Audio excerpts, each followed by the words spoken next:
Hello and welcome to episode 6 in the Delphi Training Series, brought to you by 3dbuzz.com. My name's Buzz. And I'm Logan. And before we get started, I'd like to take just a moment and point out that the high-res version of this video will be made available in the next few days. You'll be able to find a link to the high-res version on the youtube.com website, located to the right-hand side of this video. That is, if you are watching this video on the YouTube website. And if you're not, you can, go over to youtube.com/3dbuzz and find the link there. So anyways, we understand that the resolution is quite bad for viewing code that's being typed out. We understand that, but there's nothing we can do about it because YouTube only accepts videos that are encoded at low resolutions like the one you're viewing now. So again, give it a couple days, head back over to YouTube, and you'll find a link to the high-res version. Now, let's get started. What are we going to do in this episode? Well, finally, we're going to get to writing our MP3 player. Well, at least we're going to start it.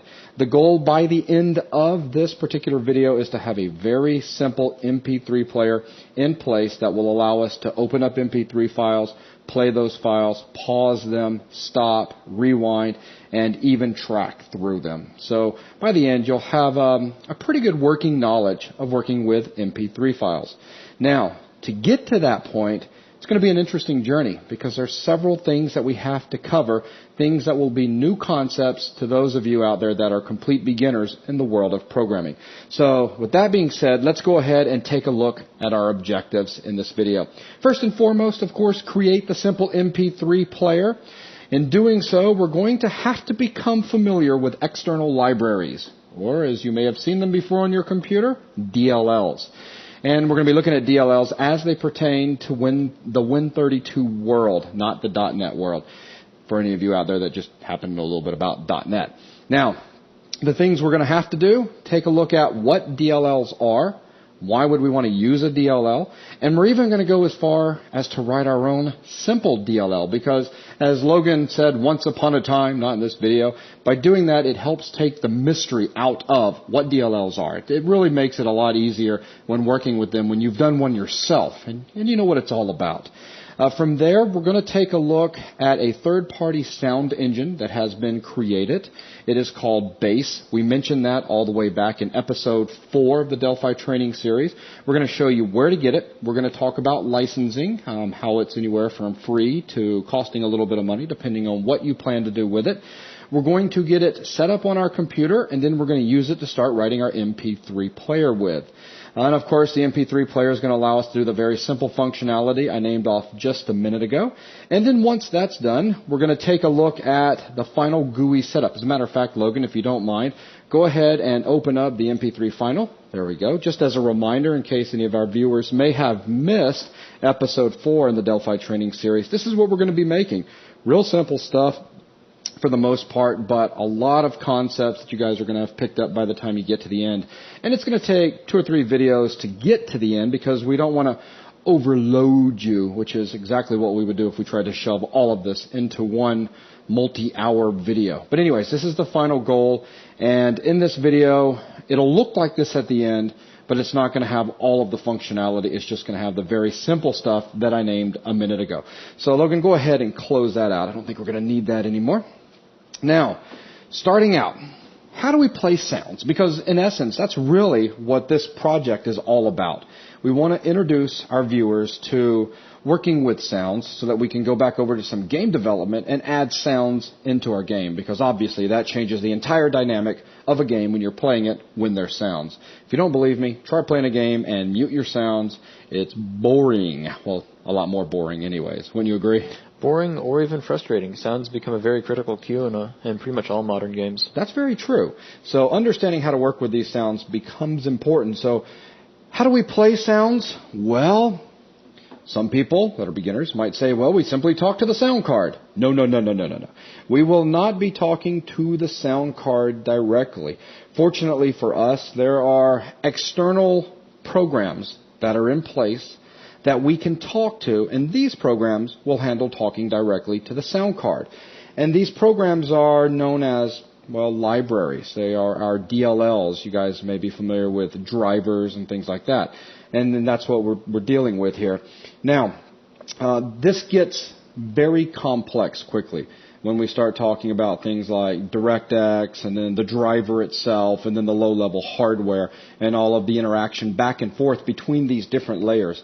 And the goal of these beginner videos is to keep things as simple as possible. So please keep that in mind in case you happen to have a little bit of low-level knowledge and you're watching these videos. We don't want to overwhelm our complete beginners that are watching this. So when we go to have sounds played, we're not talking directly to our sound card. We're going to be talking to some sort of third-party library.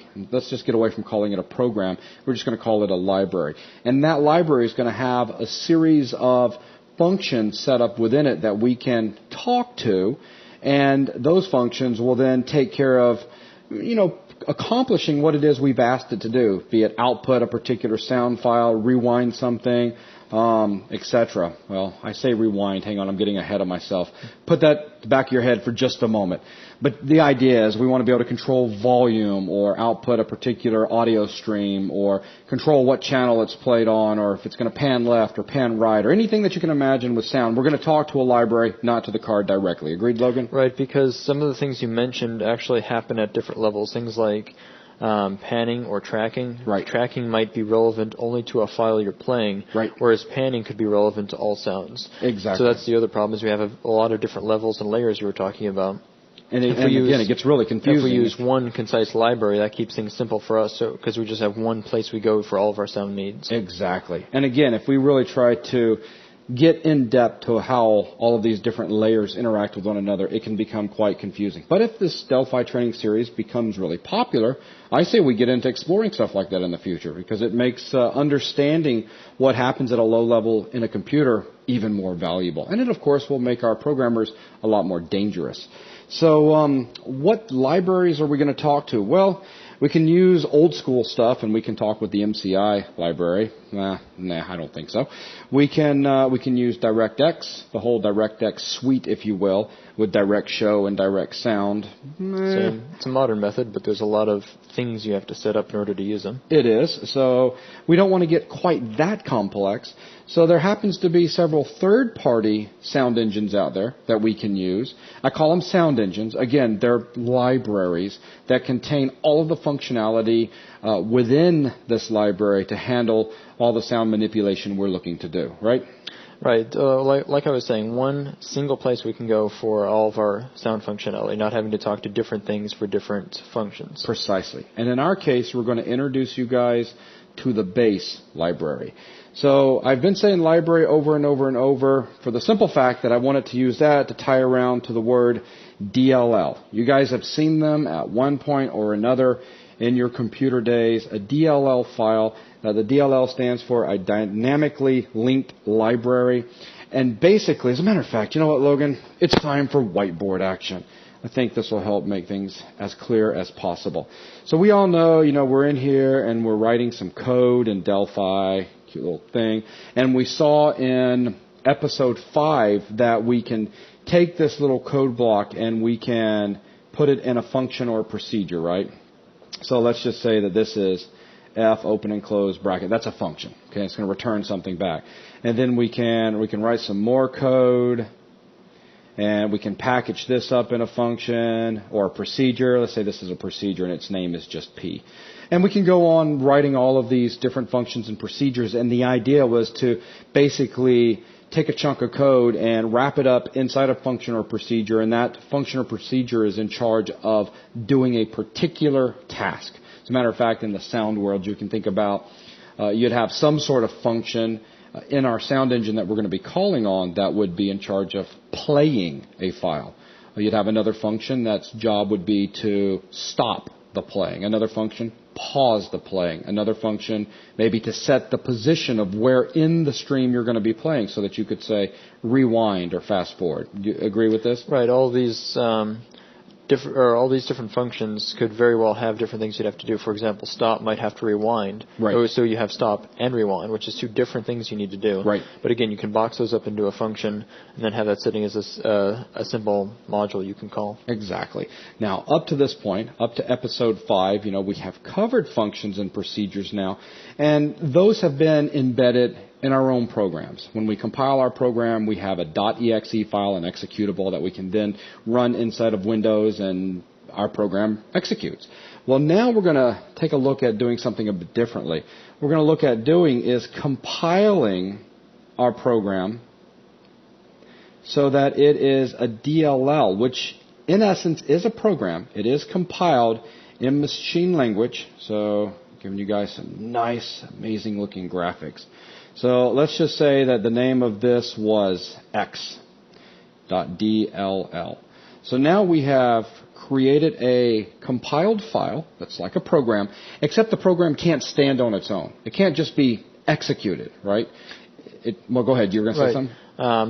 What you've written there is just a function and a procedure. You've written no other code, no code that would run on load like a console app or on a button press like a VCL app. Right. Instead, this is all we're looking at right now is just a function and a procedure boxed up, and what would the result be? So it's a file that contains multiple functions and procedures. And that's the whole idea, is that we're going to create a DLL that's going to contain various types of functionality.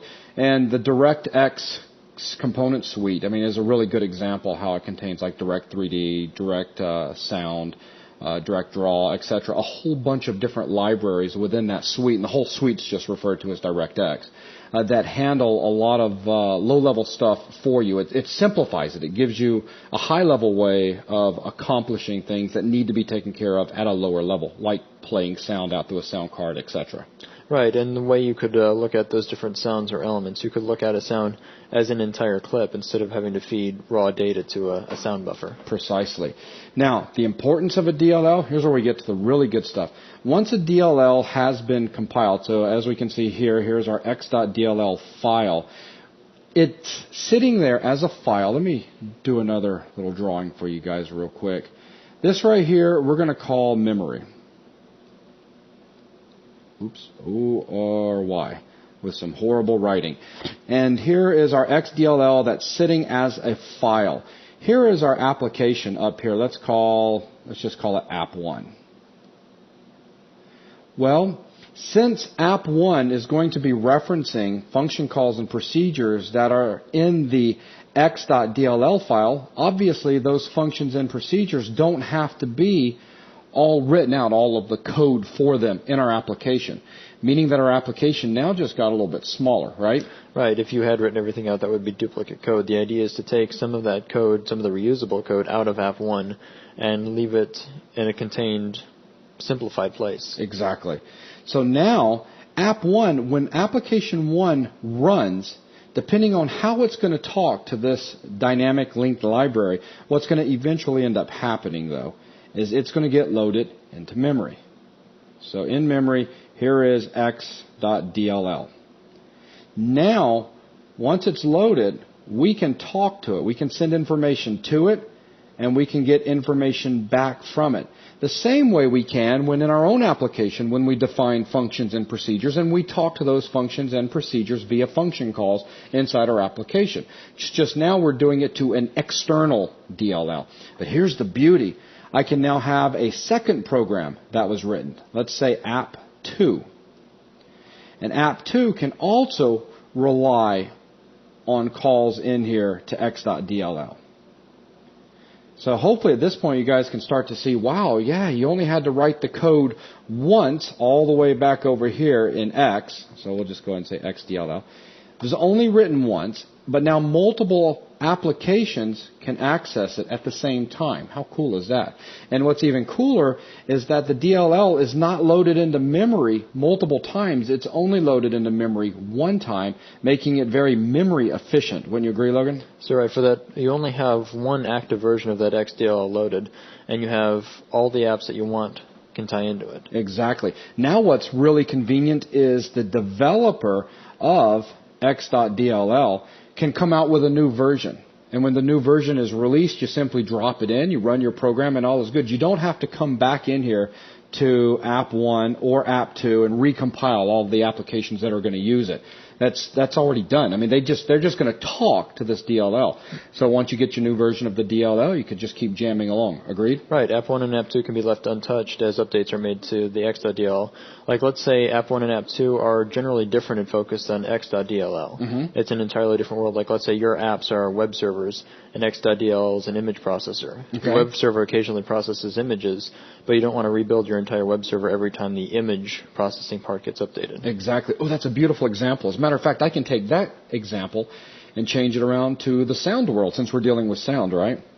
We've got all of these different games out there that all use sound. Let me just say X, Y, and Z.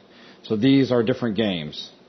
Unreal, Quake, and Ridge Racer. I don't know, I'm making up some stuff. And here is this is going to be our sound DLL. All of these guys can talk to this, right? And what's really nice is basically it's standardized. So it's a standardized approach to handling all of your sounds when talking to a particular sound engine or a particular library in general, because you have to go about calling functions and dealing with the data that it sends back in a particular way. But once you've got that way established, or you know how to handle it, then every game you write, just go about using the same way of handling sounds, right? Right, and then that starts a foundation. That way you have an assumed standard between how you play sounds. And once you have that established, different games can play sounds on different sound cards without each game having to be updated for each sound card. Ooh, that's a beautiful example. Exactly. Ooh, could you imagine what a nightmare it would be if, let's say, we've got 5 different major sound cards available on the market today, and I'm going to write a game, but my game needs to make sure it has low-level control/access over each of those sound cards, because the way that the information's processed on each card is differently. Oh, what a complete nightmare. Isn't it much better to just deal directly with some sort of sound engine who's then going to talk over here perhaps to that particular sound card's driver, which is going to talk straight to... That's a sound card, ladies and gentlemen, I promise you. Does it look like a sound card to you, Logan? Sure. It looks like one of those advanced ones that has all the co-processors on it. There you go. And you can plug your little cables in back here, and there's your speakers, right? So, yay. All right, now I feel better. So anyways, you see we're really removed, a couple steps removed from having to deal directly with the sound card. And what's nice to us is when dealing with our sound routines, we've got a standard that we can follow with each game that we create, and we don't have to worry about, as Logan was just saying, different sound cards coming out or newer versions of a driver that may have been released. Right. And they've changed stuff. You've got standards you can rely on, and if there are ever any bugs or problems with that sound driver, you can fix it at the sound driver level instead of having to go and patch every single game. Exactly. Oh, what a nightmare that would be. So in our particular case, you can look at something very similar. We're going to end up with Base, and Base is going to be a library that's sitting out there. It's, of course, base.dll, and we can write, here's going to be our little MP3 player, and our MP3 player is going to be able to tell Base, we want you to play a particular file, we want to find out where in a particular file we're currently at, and it's going to send information back, and, well, we want to stop that file from playing, so we're going to send information. So we're communicating back and forth, right? But here's what's nice. Now we can turn around if we wanted to, and we can go back to our game Flee, and the same kind of stuff works. We want to create a stream. We want to start playing some music. We want to pause that music. We want to ask maybe what's playing or whatever. And later on, we're going to write some more complicated game. So we'll just call this comp for a complex game. And again, the same kind of communications is going to take place. So once you guys get familiar with working with Base, each time we go into writing some sort of new application, be it a game or a business type application, if we're going to deal with sound, we already have an understanding of what Base is, how it works, and it's not a problem. Agreed? Right. The idea is to not only make an MP3 player, but have the knowledge we need to add sound to anything we want from here on out. Exactly. It's beautiful stuff, beautiful stuff. So what we are going to do first is we are going to take the functions that we made in episode 5, and we're going to package those up into a DLL. So if I come in here right now and just clear everything, if you guys remember, as a matter of fact, let me look over here for our code so I can remember before we pull this up. We had some functions like 0, pad. We had get info. We had add numbers. Oops. So let's just, if I can get a D out, add, we'll just say nums. Let's see, what else did we had? Get between was a cool one. And we had get between.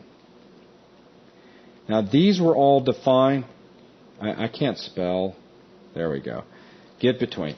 So these were all defined in our application that we made, a little console app in episode number 5 of the Delphi Training Series. But now what we want to do is we want to take these guys and we were going to package these in their own DLL. Okay, so it's going to become an external DLL, and then we're going to have our app, and our app is now going to be a whole lot smaller because it no longer has to have all of this stuff in it. We need to define it or prototype it out, which we'll see how to do that in a minute. But we don't have to put all of the code that exists in each of these in our application. They're all going to reside in this DLL. So then when we run our application, it's going to make the appropriate calls to the DLL, and the DLL is going to return information back. Make sense, Logan? Right. It'll simplify things and make it so that the app only has to know about the functions and how to use them. It doesn't have to have the code. That code that's right, resides in the DLL instead of the app. Exactly. Now, do you want to talk about... Yeah, I'll go ahead and talk about one last thing real quick. And that is when dealing with DLLs, there's two ways that DLLs can be loaded. We have implicit and we have explicit. So this right here is dynamic and this is static. What does that mean?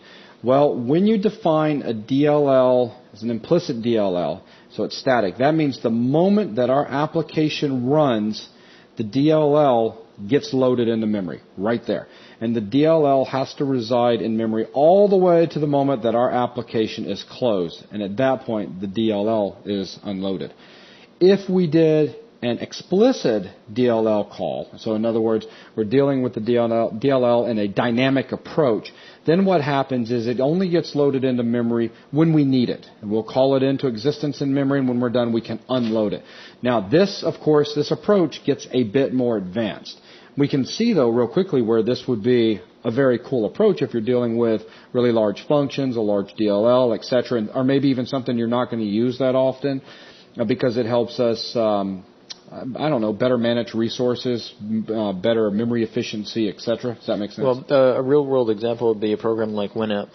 Winamp has various effect and output plugins. Okay. And you don't have to restart Winamp to load these plugins. You can go to the configuration panel and load and unload at will. Exactly. Good example. So keep that in mind. Just wanted to point out that this is still a beginner video, so what we're going to do is all of our stuff is going to be implicit at the moment. And as a matter of fact, even when we get into writing the MP3 player, we're also going to be dealing with an implicit approach as well, where the base.dll file has to exist. If it doesn't exist, what happens is your program is going to die out on you when doing an implicit approach to handling DLLs or working with DLLs. If you try to do linking with a dynamic one, you can set it up so that if the DLL doesn't exist, your application will continue to run. So I wanted to point that out real fast. All right, Logan, let's jump over to Turbo Delphi real fast. And let's open up the functions that they created the other day. So here's the functions project. Okay, if you have not seen episode 5 in this training series and you don't know what the heck you're looking at, go in and take a look at it. So anyways, there's the function getInfo, the function zeroPad, the function getBetween, and the function addNumbers. And if we scroll down a little bit further, we don't have any... Oh yeah, there we do. Yeah, we've got a few examples. And there's our actual program right there. Now, let's scroll all the way to the top of our console app here. What's the very first word we see? That would be program. Program. Now, in creating a DLL, instead of the word program being the first keyword that's going to appear, we're going to declare this application as a library. So what we're going to do here is we're going to change this over so that we have, instead of all of our functions existing in our own program, we want to put them in a DLL file. So let's go ahead and start doing that. Okay. Well, I'm going to copy all of these out just so that I have them handy for the DLL, because the idea isn't that we rewrite all these by hand. The idea is to convert these over to a DLL. Exactly. So I'm going to copy all of these. not the examples, just the functions themselves. Then I'm done with this, so I'm going to close it out.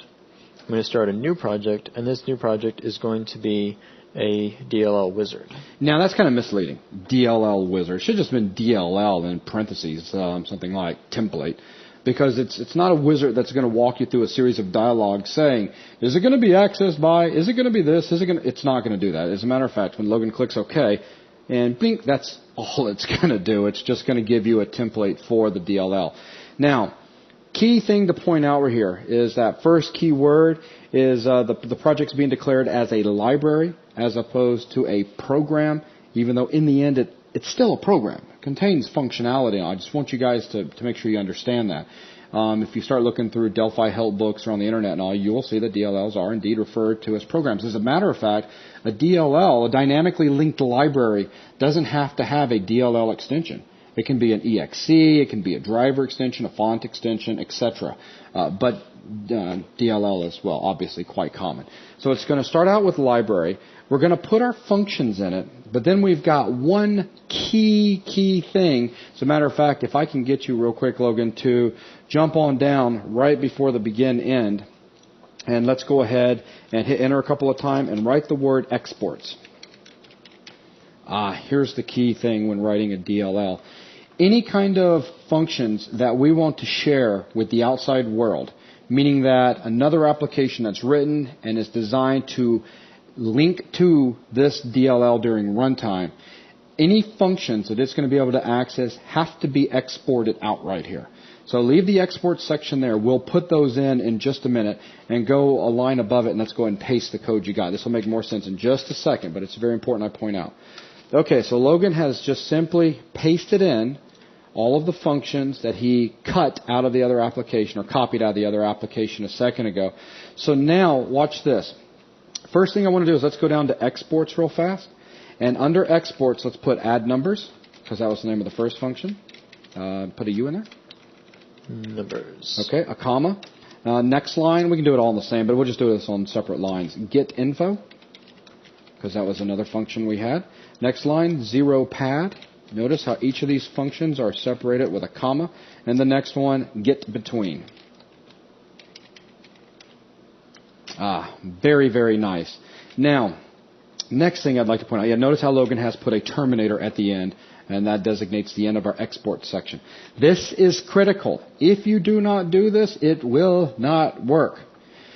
Now the next thing that we need to do is we need to go up to each of our functions, and after the function's return type, in this particular case, we're returning an integer, we need to add another thing, and that is std call, standard call.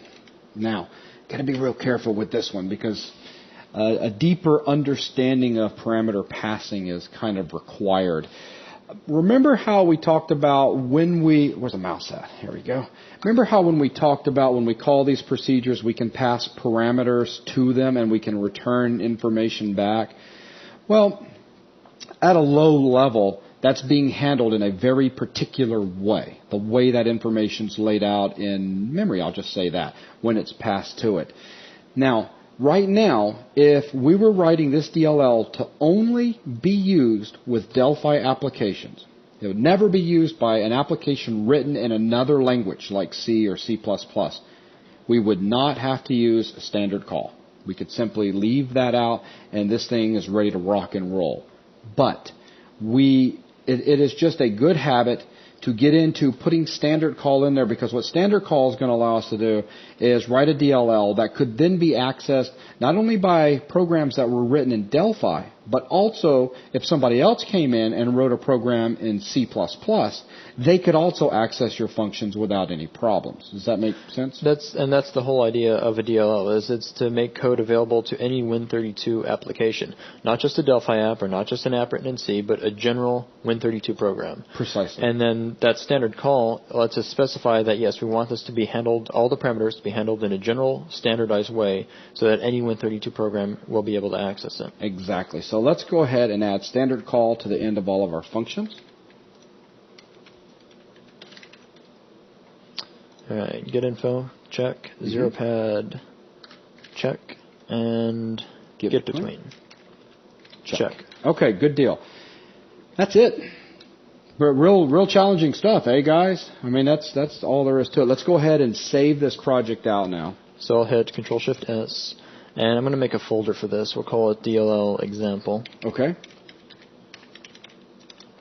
And the project itself could just be called DLL example as well. That works. So this file would actually exist as a matter of fact, you have one of these folders open at the bottom that goes into our projects. So go into DLL example. All right, so right now, if you take a look in there, we only have our project, our DPR, and a couple of other files. Let's go ahead and compile it now. Oh, right off the bat, look at this. Under the project group, it's showing it as a DLL file. Very nice. So if I compile it, I'm going to use the shortcut Control F9. Okay. Now, no errors. Everything looks fantastic. Let's open that folder back up. Ooh, check it out. We now have a DLL file that exists inside of this folder. Now what we need to do is create an application that will link up at runtime and use the functions within the DLL file. Okay. Well, that's... In doing this, let's approach it a little bit differently. Everybody's used to, at this point, coming up file, closing down the whole project, and starting a new project. Let's work on two projects at the same time, which is one of the things that the IDE gives you. So it's a very nice feature. So we can actually have a new project, have two different projects inside a project group, if you will. Sound good to you? Yeah. That way we don't have to go back and forth and keep opening and closing every time we want to jump between two projects. So we can go to the Project Explorer and use some of its abilities. What we want to do is make it so that we have two projects available at the same time. Now, we only have one project, and we need to create another one. Mm-hmm. So we can use the new button over here as opposed to on the main IDE itself, and that will let us create a new project group without closing or removing this one. Nice. So I'll say new, and we're going to keep this simple, just a console application. Okay. So here's our new app. I'll go ahead and get this saved out right off the bat, so I'll hit Control-Shift-S. And this should, we'll save it under the DLL example. Okay. And we'll call this Use DLL example. Okay. Save that. And because I hit Control-Shift-S for Save All, it's also wanting to save the program or project group itself, which is awesome, because then when we close Delphi because we're done, and the next day rolls around and we go to open Turbo Delphi back up, we can now simply open up this project group, and it'll open up all projects within the group. That's very nice. So for the project group, I'm going to call it DLL project. As well. Yeah. A DLL project. A project? Okay. Yeah. There we go. I like it. Okay, so we'll save that out. That way all of our names are different. So now that we've got this going on, now we're in a regular console type application that we've been writing over the last couple of, what's the word I'm looking for? Episodes, yeah, that's it. Now, what do we need to do in here? Because we need to be able to link up with, at runtime, our DLL.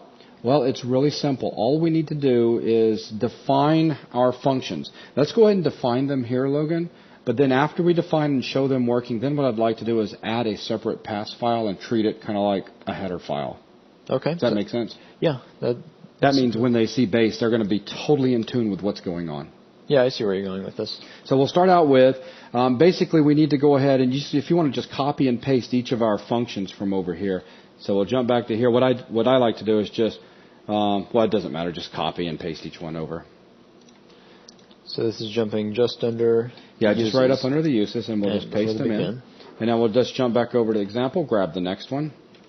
See, your program must be aware of these functions or procedures. It must know what kind of parameters it takes. It must know the names, etc. So Logan's just copying each of these out and putting them there. Now, we can look at this. That's all of it. So let's go back over to our app. Okay. So this is kind of like prototyping. We're prototyping out what all of the functions are going to look like. But at this point, our application is going to say, yeah, that's nice and everything, but where? So we need to, after standard call, we need to add a little bit more information. Put external, because we're referring to an external DLL, and that's a keyword, space, open single quote, and then DLL example.dll. There we go. And then we need to have that piece of information at the end of each of those functions. So this is just telling it, like you said, exactly where this function is located. We're telling that it's located externally in the file DLL example.dll. Right.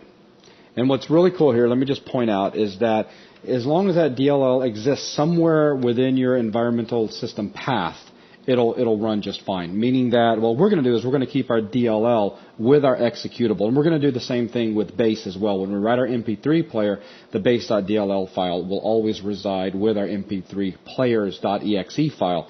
But we could move this over to the Windows folder. We could move it over to the system folder. We could create a new folder and then add that into our system path, and move the DLL there, and it will also work just fine. So I just wanted to point that out real quick.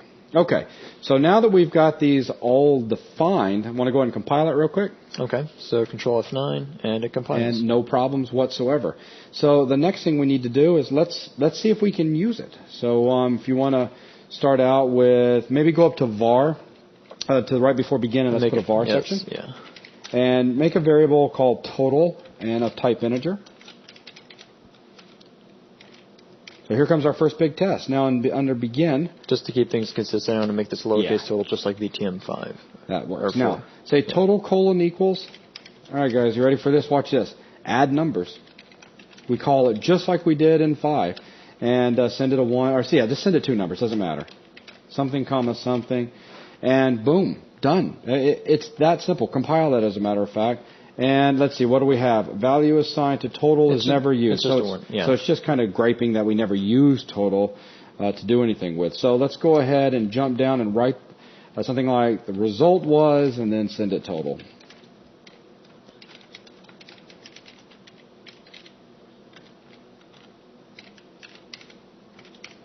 And then let's go ahead and do a read line just to pause things for us, and let's compile.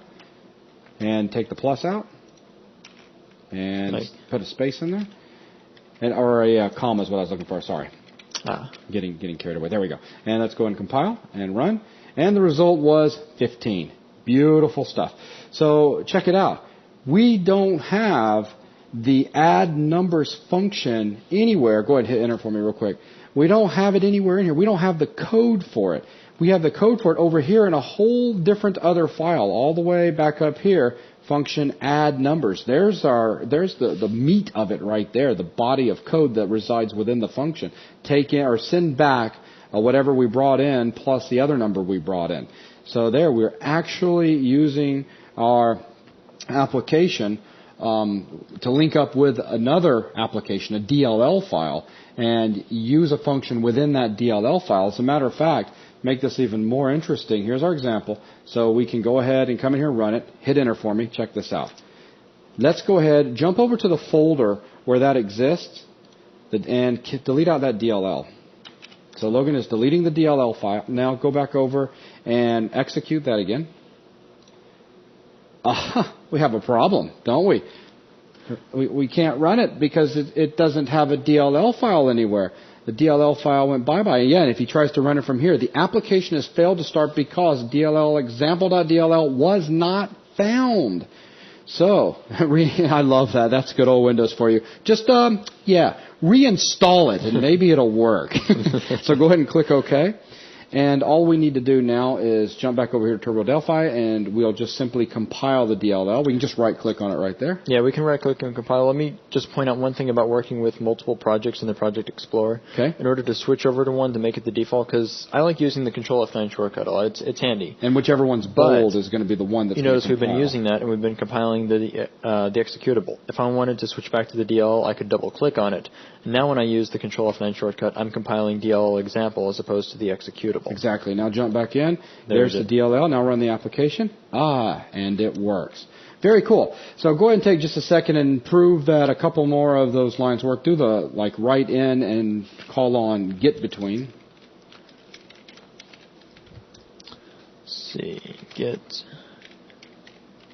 between, and we'll give it some kind of config resolution equals 543. There we go. It's a weird resolution. And then we're saying that this double quote is the start marker.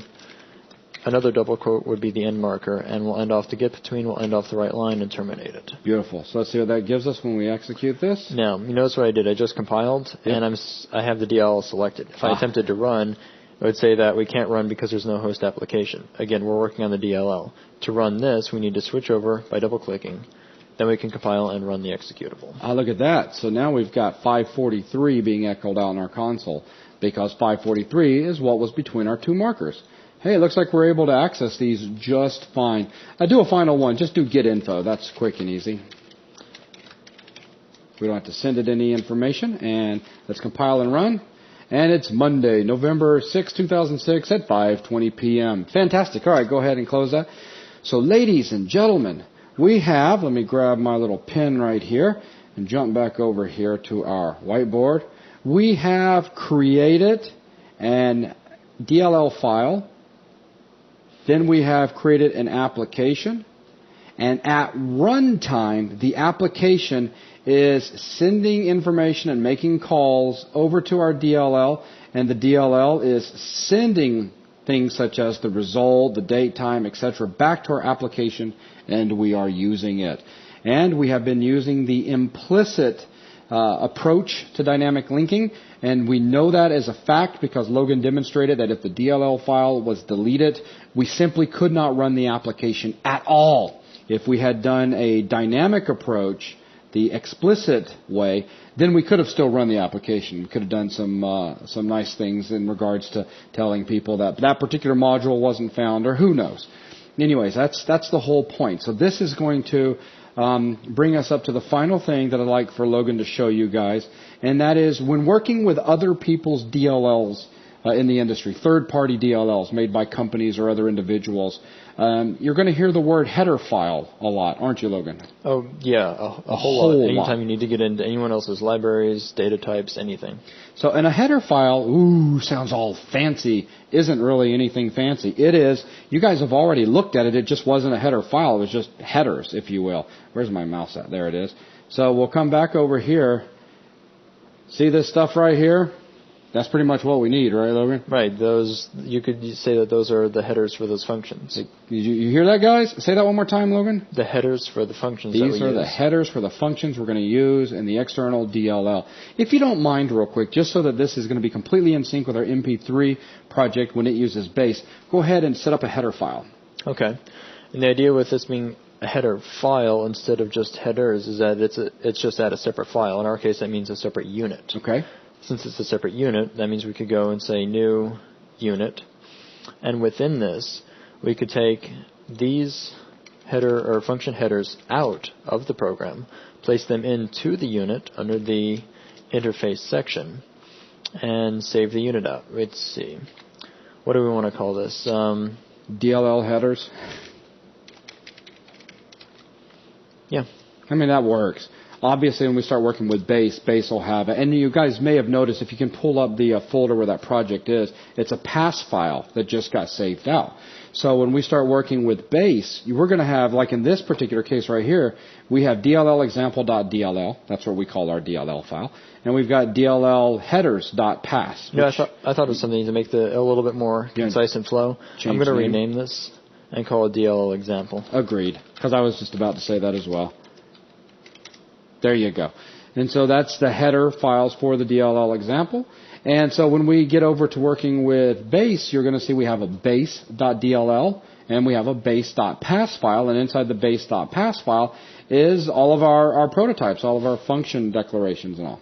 So I guess the last piece of the puzzle then is how do we use this within the app? Because right now I've taken all these out. So if you compile it, yeah, go ahead. If I compile it, it is, okay, I see what it did. It took the unit and added it for me. If I take that out and put it back to the way it was, like let's say we had written the app without knowing about DLL example. Right. Now we want to use something like add numbers and we try to run it. There's errors. No, it has no idea what add numbers is. So that means we can go up to the uses section and add DLL example. Tell it that, okay, we're using DLL example. Well, that's good. You have add numbers inside of DLL example. So now you can run it real quick. And there it is, all working beautifully. So that is what we are about to see. I mean, this is it when we start working with base. So with that, Logan, I guess the next thing we need to do is start talking about base. So if you don't mind, let's go ahead and pull up the Unforeseen website real quick. Is there anything else you want to add about DLLs? No, I think that sums it up nicely. It's in the end, we have everything set up so that our main app is kept clean. You see, we don't even have the headers to the functions themselves. All we're looking at inside of an application is, oh, we're using DLL example. That makes things like add numbers and get info available. Exactly. Very cool. Okay, so over to unforeseen. So straight from the unforeseen website, what is base? I mean, I've already talked about it a couple of times in regards to this is going to be a third-party sound engine that has been created that we can freely use for writing sound abilities into our applications. From their website, they've got the following. Base is an audio library for use in Windows and Mac OS X software. Its purpose is to provide developers with the most powerful and efficient, yet easy-to-use sample, stream, mod music, Mo3, and recording functions. That's right, ladies and gentlemen. You get all of this amazing stuff. And they want to do it all in a tiny DLL. As a matter of fact, under 100K. So on Windows, Base requires DirectX 3 or above for output and takes advantage of Direct Sound and Direct Sound 3D hardware accelerated drivers when available. On OS X, Base uses Core Audio for output, and OS X 10.3 or above is recommended. Both Power RC and Intel Macs are supported. The Power RC, I wonder if Power PC. I was about to say they must have had a typo if I did a copy and paste. So the Power PC and Intel Macs are supported. Now, here's the next beautiful thing about us showing you guys where to get and how to use this sound engine. C, C++, Delphi, Visual Basic, and MSAM APIs are all provided. So that means you learn how to work with Base and Delphi and you decide to do some VB programming, you can use Base with Visual Basic. If you decide to get into C++, you can use Base with C++. They've provided all of this for you. That's fantastic. Now, the next thing that should come to mind as you're sitting there thinking, wow, that's awesome. I got all these great capabilities right there in this library file. How much does it cost? Well, if you are developing non-commercial products, in other words, you develop this MP3 player and you want to give it to everyone you know, and you're not going to charge for it, Base is free. That's how their license works. Free for non-commercial products. If you are an individual making and selling your own software, then the shareware license is for you. So again, an individual, and then that only costs €100. Again, that's straight from out of their licensing file. If you're a company and you're creating a single commercial application, for a single commercial license, it's €950. And for if you want to just do a one-time payment and you want to use it as many times as you can possibly imagine, an unlimited commercial license is €2,450, which is still a really good deal if you think about it. So, because there's some amazing abilities in Base. Amazing, guys. It goes way beyond just playing sounds. So anyways, that is a look at Base in regards to a high level. Now let's go ahead and look at it at a lower level. Let's go ahead and show them where we can download it from. Okay, and that would probably just be under Base itself. Yeah, there's our download link for Windows or for Mac. Okay, now we have already downloaded the file, correct? Right. Oh, look at that too, man. Click back over there. Let's see. Main features. Samples, it supports WAV, AIFF, MP3, MP2s, MP1s, OGG, and custom generated samples. Sample streams, file streams, including MP3, etc. Internet file streaming, custom file streaming, multi-channel. Scroll down a little bit. This is awesome stuff to look at. So multi-channel streaming, Mo3 music, mod music, multiple outputs, recording capabilities, decoding without playback, speaker assignment, high-precision synchronization, custom DSP. So if you want to do your own effects, DirectX 8 effects, 32-bit floating point decoding and processing, 3D sound. Guys, this is amazing. That is a lot of abilities right there at our fingertips. All right, so Logan just showed you where you would go about downloading it from. Okay, right there. So we have already downloaded it. So there it is, base23.zip file. So we need to go ahead and get this set up. So let's open that guy up and take a look at what's inside. So we've got a C folder, Delphi folder, VB folder, and the Base DLL itself. And a help file. So yeah, there's the help file. Okay, so let's go ahead and show them how to install this. I'm going to take this entire zip file and extract it right here underneath Setup. Okay. Now the first thing we need to do is we need to set it up so that we can use base within our application. And this is going to work almost exactly as the way we have seen in our DLL example. Okay. There's two things we need to worry about. We have a base DLL file, of course, and we have a base unit that we will use inside our program to expose the functions available within base. Our header Their file. header file of sorts. Okay. So we need to go into... I'll help you out here. Let's just jump over into Turbo Delphi and start our application. Sound good to you? Because then we can just copy and paste our stuff over. Okay, yeah, that works. So we we're can done just with close this. all this stuff out. Yeah, I'll keep a safe copy. Okay, so close all. And we're going to go ahead and do a new, now we're going to be doing, instead of a console app, we're going to do a VCL Forms application, because it's going to be a Windows-based thing. All right, very good. And now we can go ahead and save this project out and make a new folder for the project. It's Mp3 V1 or, no. Just Mp3. Yeah, Mp3, because we're just going to keep adding to this. This will be our main unit for the main window. Okay. And the project... MP3 player? Sure. Cool. All right. So now you've got it compiled and everything. So now what we need to do is we'll need to put the DLL file that we just got in that extracted area. Yep. Copy that and come over here. Go into there's our MP3. And paste it. Excellent. And now the next thing we're going to need to do is take that pass file, and it's going to need to be added to where we keep all of our library files, if you will. So if we look under the Delphi folder, they have a bunch of examples, and then they have the main base header unit. So if I copy that, I can jump over to where I have Delphi installed, which is C Borland. If I jump in a few folders, we have our lib folder. If I paste that in here, this is of course linked up in our library path. That makes sense. The main lib folder would be linked within Turbo Delphi.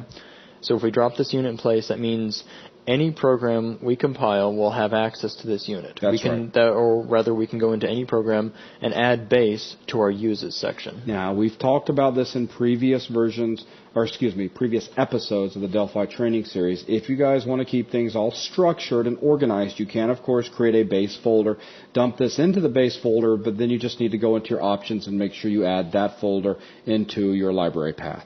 Just wanted to point that out. Right. Okay, so now with that out of the way, it's set up. How simple is that? So now what we need to do is we need to initialize it. Let's see that the DLL is indeed working. Okay. So we'll jump into our app and actually, I hate to do this. I apologize to both you, Logan, and our viewers. Let's first open up the help file. I want to point out two things. I want to keep the help file handy. Okay, here's the main. All right, now go back to the base 2.3 folder right behind you. Okay, let's jump back into Delphi real quick, just before we're done talking about this. Logan kind of skimmed over it a second ago, but take a look at all those folders there. They have provided a lot of fantastic examples, guys. So if you find this stuff really cool and you'd like to create applications that work with sound in a far more complex way than we're doing here, feel free to go in here and load up some of these different examples that they've provided and take a look at how they go about accessing the DLL. Okay, because they have a lot of examples that'll use some of the more advanced functions and some of the things we simply don't touch on, because there's capabilities far beyond what we're going to use. All we're doing is loading a song and playing it in an MP3 player. Okay, so now you can go ahead and get rid of that folder. All right, now back in the help. So what we want to do is initialize it. Help, ladies and gentlemen, is one of the most important things in the world. That's right, you're going to find everything you need to know inside this help file. So make sure you use it. We're going to use it throughout this application development. Every time we do a function call, we're going to jump into the help so that you guys can see what kind of parameters are being expected by that function, right? Right, and that way you can see exactly why we're typing what we're typing. Exactly. So we need to initialize base, as we were just about to do. So how would we use help to figure out how to initialize base? Well, that's what you just said, initialization or initializing base. Well, there's an initialization section within the help file. Aha. So we can expand that, and then there's a bunch of functions. One of them is simply base init. Mm-hmm. So let's take a look at that. Okay. Now, this base init takes in quite a few parameters, more than you might think. Ooh, as a matter of fact, if you don't mind me cutting you off, boy, I'm awful about that tonight. not only the parameter thing, let's first talk about what they're looking at. Again, dealing with a brand new programmer who's just gone through our episodes 1, 2, 3, 4, 5, and they have a little bit of an understanding now in regards to functions, procedures, and variables / parameters. What are they looking at here? Well, it kind of looks like a function in a way, but it kind of doesn't. What you're looking at right here is the prototype, if you will, of a function in C or C++, correct? That's right. And throughout their help file, all of the code examples inside the help file itself are presented in C. That's right. You guys are used to seeing the return type of a function at the end, but when over in C or C++, it's actually at the beginning. So right here, this is going to be a function that's going to return a Boolean, a true or a false, or a 1 or a 0. And then the function's name, and then our open parenthesis, and our parameters that you guys were introduced to back in the last episode. So we're sending in an int. What's an int? Well, it's an integer. Okay, so these are C variable types, dword, a handle, etc. Right? So just wanted to point that out. Just follow along. It really is the same thing, just written in another language. Yeah, precisely. So this tells us what we need to do to initialize base. Now we need to translate this into the world of Delphi so we can get this running within our application. Exactly. So I'm going to switch back to Delphi, and I'm going to switch over to code. Now, before we can start using this, if I were to just start to type out base init, that's not going to exist. We haven't told it where to get base from. Okay. But if you remember a minute ago, we did paste the base unit into our lib folder, which means we should be able to use it here under the uses, like such. All right, good deal. So now we can initialize base because we should have access to that base init function. And the question will be, where would you want to initialize it at? Since we're doing a VCL forms application, where at? Well, it would make sense to initialize audio as soon as the app loads, because the goal of this app is to be an MP3 player. Its only purpose is to play audio. That's right. So we can go ahead and initialize right off the bat as soon as the app loads. Okay. And I'm going to do that within the forms on our create event. Okay.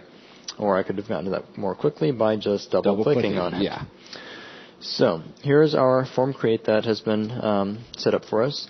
So inside of here we can say base underscore init, open parenthesis, and you see the tooltip that pops up to show us a lot of things. All of those match what we had just seen in the help file. That means that the adding in that base in the uses section is working now. Right, because if we didn't have base up in the uses, Delphi would have absolutely no idea what base init is. So right. it would just give us an error when we compiled and give us nothing when we tried to do an open parenthesis. Precisely. So now we need to fill this in and get it working. The first thing that base init is expecting is a device. What is a device in this case? Well, that can be looked at as an audio device within Windows, or more simply, a sound card. All right, let's jump back and forth between help and this as we're showing them these. Okay. Now, like I was saying, with an audio-based program, it's possible to select different sound cards for output. If you really wanted to, you could dig in there and find, like if you had two separate sound cards on a computer, select one of them over the other. Okay. Now, this is just a player. This isn't really a big sound development environment. Right. So a player would just want to use whatever the user happens to be using. That would be the default device in Windows. And if we look under the parameters section for base init, the device will allow us to specify -1, and that tells it to use the default device. Which is perfect. So that way we don't have to go looking around or listing devices to decide on one, and we can tell it to use whatever has been selected as default within Windows. Okay, cool. So there's our first parameter, -1. Oh, that was simple. Next parameter. And the next parameter in the list is the frequency. Okay. The frequency is simply described as the output sample rate. You may have seen sample rate by looking at things like CD audio, and how CD audio is 44 kilohertz versus older audio samples, which might be 22 kilohertz, or DVDs, which might be 48 kilohertz. Sure. Now, I like to stick with 44 kilohertz simply because that's the native sample rate, if you will, of a lot of existing audio files. A lot of MP3 files are 44.1 kilohertz as a standard. Now, this doesn't mean that we can only take in 44 kilohertz. No, this is the other side. This is the output side of things. Meaning that if it was like 22K, it would actually be upsampled. Right. So the key here on this output is what can the sound card in question handle, not what the input file is. Okay. So you don't want to go specifying like 98 kilohertz on an old sound card. Right. But, I mean, 44.1 kilohertz has been a standard for quite a while, so that's what I'm going to specify.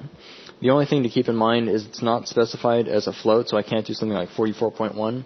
This is specified as, I don't remember, it was a D word, so it was basically an integer, and it's specified in hertz, not in kilohertz. So if I was to write that out, it would be 44,100 hertz. Okay.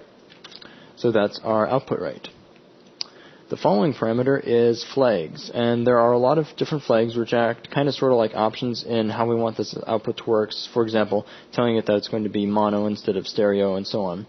Now, I'm not going to set up any of these, so I'm going to leave this option 0, because you can see, even though we're looking at words here instead of numbers, this is still defined as a D word, so basically an integer. Okay. And we're not going to get into flag combining just yet. Right. So it's taking in a number. I'm going to specify 0 for no flags. Okay. After that, we get into, it's expecting a handle for the window. Ooh, a handle for the window. How about a real quick discussion about handles? Sounds good. All right, so in order to pull that off, let me move this mouse over here and come down here and grab the whiteboard, because we always need a whiteboard. A handle it's just a reference. It's a reference to a system object. It can refer to a window, a control, a menu item, a memory block, a file, almost any other kind of entity that's used by the system. And it's when we start getting deeper and deeper into Windows programming, which is one of the things I would very much like for us to explore, Logan, as we get deeper and deeper into these episodes, you're going to find that there's going to be a lot of calls and callbacks and things like that when you start talking with the system or different libraries, that you're going to pass something off and then it's going to get back in touch with you later on. And it needs to know how to get back in touch with you. And that is one of the things that you're going to find yourself working with often, and that is handles. And while you haven't seen them, they've been completely transparent to you. They have existed up to this point. Every time you create a window, that window has a handle to it. So what ends up happening is basically just, again, a real simplified method. You end up over in memory, if you will, with a whole bunch of handles. So let's just say that this is handle 1, this is handle 2, handle 3, and these handles are simply pointing to different things in case we need to, well, gain access to it. So this could be our window for our application we're using. This could be a handle to a file that we may be working with at the moment. We may have opened up a file and we're reading from it or something. They're just handles to system objects. That's the easiest way to explain it. Right, and they're used so that you can communicate with different functions or even different systems. Right. And make that function or system aware of some object that you want to send it. Exactly. You want to make some function aware of that window. Exactly. So you tell it about the handle. It can take in that handle and look up that window. Right, and we're going to be working with handles more and more often as our applications become more and more complex. As long as you remember, it's just a reference. We're going to store it in a variable, right? And then we just call upon that variable so that we can point to there's that particular object. No different than if you, all right, analogy for the real world. Here we go. You go to the airport. You're standing in front of a luggage carousel, and you're watching how the luggage goes around, and there's a particular piece of luggage that you want to communicate with. You want to grab it. You're going to grab it by the handle. That's how we pick it up. So handles will become very important, again, for referencing particular objects. So in this particular case, if we jump back over into I guess the help file for starters. It is wanting a handle, and you'll notice it says handle when. It wants to know us, the application that's initializing this. That's right. The window. So we need to get our Delphi equivalent of that. So I'm going to jump back into Turbo Delphi. Now we have available to us a property from application. Because this is a form, we have an object we can access called application for the overall application. You saw that when we grabbed the path, when we were getting the executable path or exe path. Right. Another thing we can use is handle. So we could do, this is written out a little bit longer than it needs to be, but you could say application dot handle. Or more simply, just handle, because we don't have to reach into that. Right. So I'm going to shorten that down to simply handle. So now base gets initialized, and it knows what window just initialized it. Exactly. That's simple. Okay. So that takes care of our handle parameter. Now what's left? This class ID. If we scroll all the way down to the bottom, we can see that that is the class identifier that will be used to initialize direct sound. Because like you're saying, this the base library utilizes DirectX. So if we want, we can control what class identifier it uses, or we can use null to have it just use a default. That'll work. So it says null, but again, we're in Delphi, so that's going to be nil. That's right. This, really thinking about this, Logan, this is an awesome example of how a DLL can be written in another language. In this particular case, was written in C or C++. Yet here we are in the wonderful world of Delphi, and we're accessing that stuff. I mean, if you pull that help file back up again, everything looks slightly foreign to those that are only becoming familiar with Delphi, because everything right here that you're looking at is in the world of C. But we're accessing it through Delphi. But remember, we had that header file, that base.pass file, that declared all of these things for us. As a matter of fact, Logan, if you could find that base init file in the pass file real quick. The declaration of base init? Yeah. Sure, we could go up to here. I can control left click on base, and that'll jump into the unit itself. Now if I scroll down closer to the bottom, we have all the functions that it references. Here they've got a constant for what file it is, base DLL. After all these functions, we have external, just like we use. Wow, it looked just like what we had going on a minute ago. As a matter of fact, if I can, see if you can find it real quick. Oh, beautiful. So there's base init in this line right here. And look at this. Taking in a device, integer. It's taking in frequency and flags as a D word. It's taking in window. Its type is a handle. And then the class ID of type PGUID, and then look at this, there's bool at the end, a standard call to external base DLL, and base DLL is just a special kind of variable, a constant, so meaning it's not going to really be variable, it's just always going to stay that way. That contains base.dll in it.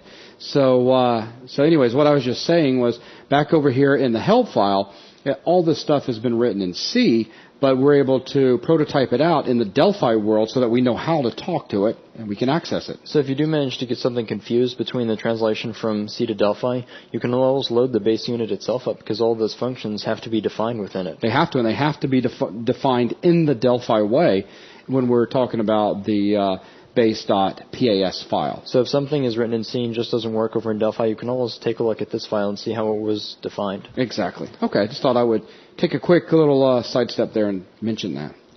Okay, so back to the base init. So let's put a terminator at the end of that. Okay, now it's going to return something back to us. It's going to let us know, did it or did it not initialize? And there's that bool right there. So we need to find out, did it or did it not work?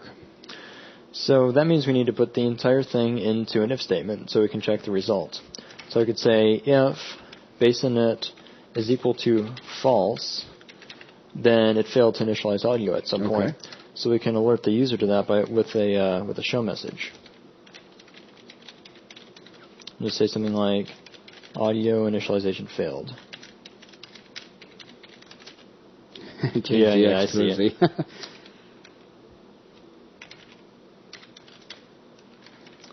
Okay. Like so. And I guess now we can try compiling just go ahead and run it. And there's our window. Now, if something would have, gone wrong and base was not capable of being initialized, we would have instead got the message, audio initialization failed.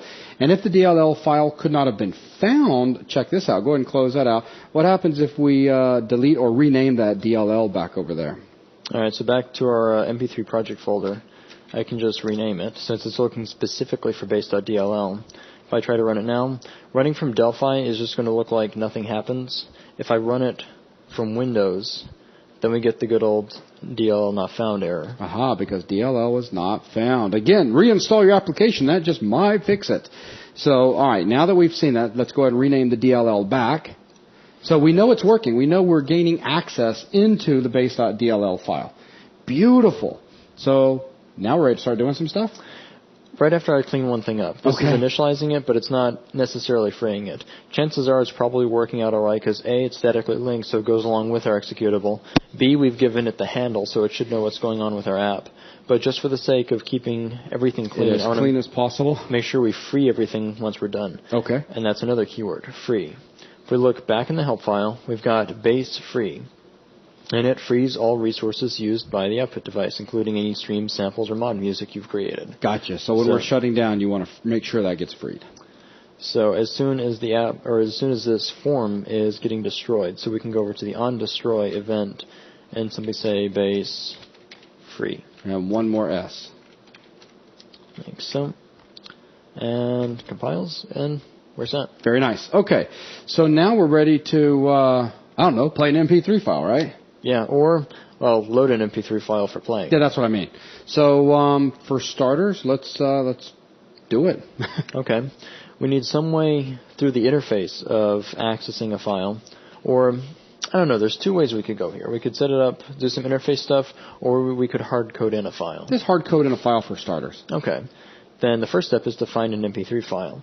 Okay. If I jump back over to that setup folder and I jump a few levels up, I have a few songs sitting there. There's a few of my songs which have basically been pulled from my CDs. So let's go ahead and grab those. Okay. Or encode it from my CDs, if you will. So you want to go ahead and just copy those into our folder at the moment? Sure. Just keep these with the... And no, guys, don't think, oh, no, that means we have to always put our MP3s in the folder with our MP3 player. That's not the case. Right now, we're just keeping this nice and simple. We're going to show you where you can have them anywhere you want. Okay. So here are our MP3 files. Now we have to load them into base so that we can play them. Okay. The function I'm going to use to load the file is base stream create file. Okay. So let's stream create file. That's a mouthful. Let's bring the help file back and take a look at what we can do with streams. If we go down to the streams section and expand it, you can see here we have base stream create file. And here it is.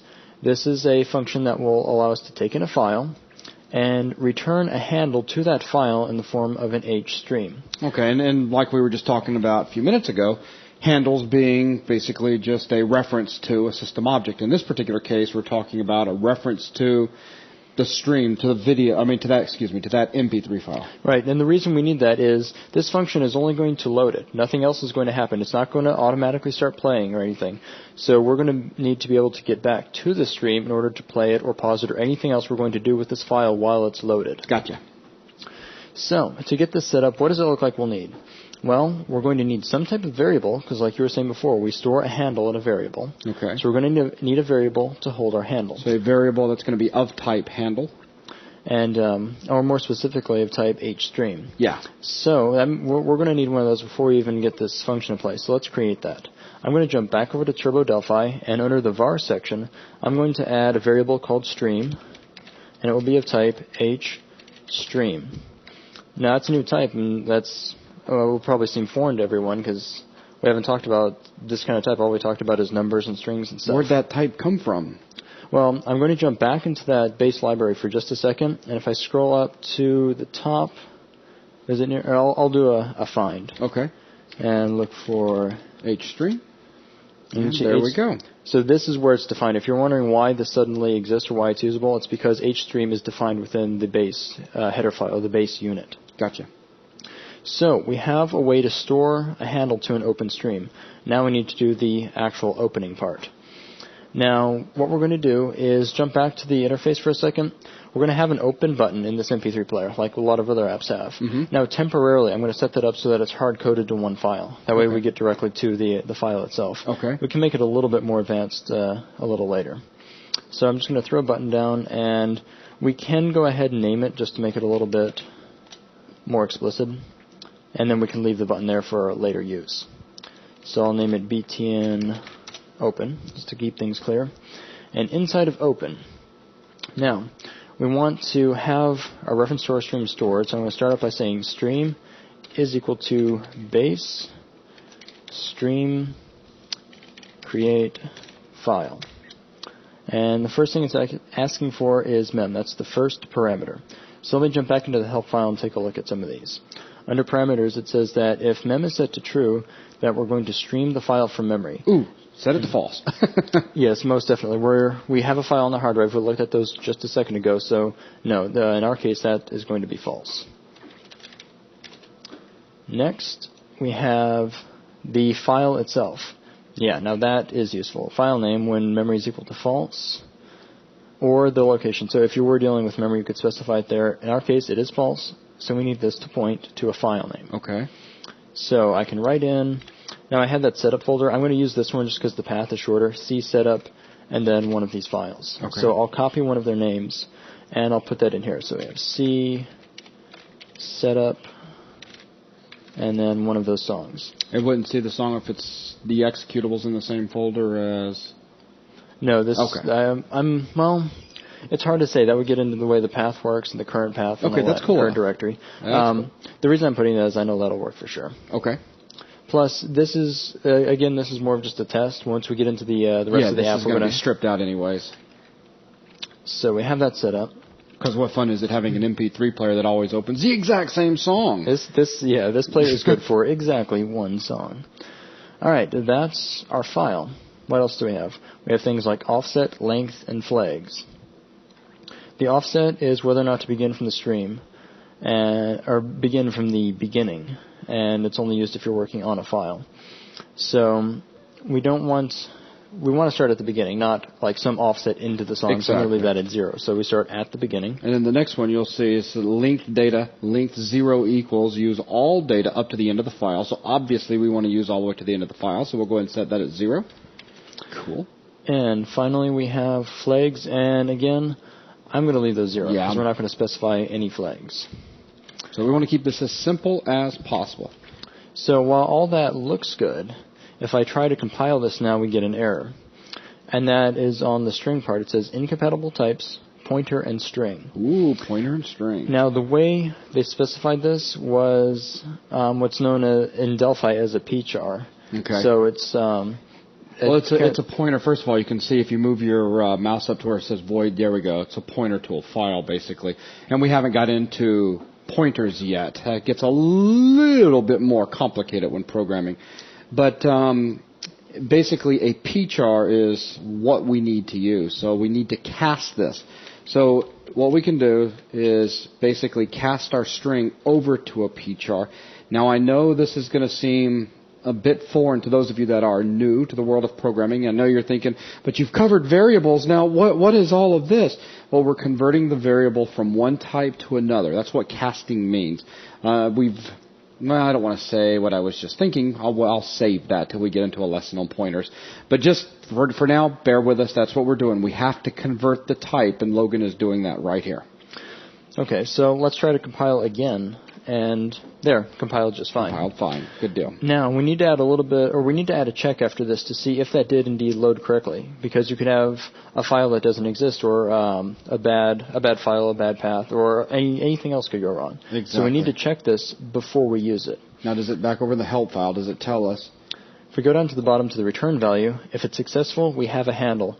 Otherwise, we get a 0. So if we get perfect. A 0 back, or if a 0 is held in that stream, that means something failed within stream create. So we can simply say if stream is equal to 0, then show some sort of message.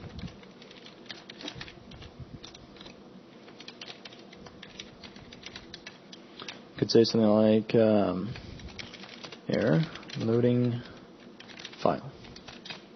Okay. And then... well, there we go. It's really that simple. So this compiles. We could run it now, but there's not a lot we could do with it. I mean, we could just verify that we don't get an error. And we don't. Okay, it's loaded. Yeah, now what? So, well, now we need to use it. Now we need to play it. So let's create another play button. Yeah. So drop another button down. This guy, we'll set his name to btn play. And the caption will simply be play for the play button. And jump into his code. And this is actually really simple. Basically, you're going to find several functions inside base, things like base channel play, base channel pause, base channel stop, etc. And in this particular case, all we need to do is say base channel play, and then the really important thing is we're going to need to pass it the stream. As a matter of fact, there's going to be one more thing they're going to need too if you want to. Well, go ahead and start typing it out, and you're going to see when it gives you the pop-up tooltip. So base channel play. And then here we go. First thing, a handle. So remember how just a second ago we got a handle to our stream. So we need to use that. So that's simple enough. It's just stream. Now, restart. True or false? Are we going to restart the file when we hit play or just let it keep playing? In this case, since we're going to have a pause button, we don't want to have play always restart the file. We want to have the ability to play from a pause state without restarting, so we're going to set this to false. So that means once it starts playing and we keep hitting play, nothing's going to happen. Right. Well, it's going to appear like nothing's going to happen. It'll just keep playing. So, I guess we can check this out. It compiles, it runs, we'll click open, and we'll click play. And Logan's waiting to hear if he hears anything through the headphones. Say we're just checking on audio. Actually, hand me those. And I hear music. So, it's working. Excellent, it's working. Now, we have no way of stopping this, and if I click the play button over and over again... And it just keeps on playing. Excellent, good deal. Now, as we close the app, it will stop playing, and that's, of course, because we're freeing up base at the very end. So, handling, clearing out the streams. If it finds any streams, it'll clear those out when it gets hit. Okay, very simple. All right, so now that we have that in, I guess we can go ahead and take a look at adding a little bit more functionality. First of all, how about getting rid of that hard-coded name? Let's get it to where we can just open up and start playing any file we want. Okay, so we're going to need something that will allow us to select a file. And one thing that will do just that is an open dialog. All right, so here is a new kind of control that you guys have yet to play with. I'm going to jump down to the dialog section in the tool palette. And from there, the first thing is T-open dialog. If I drop one of those in place, it's a non-visual control. So if we were to compile and run right now, we don't see anything on the form. Instead, this is just a control that gives functionality that we can tie into. Okay. I'm going to change his name to OpenDLG. OpenDLG song. Okay.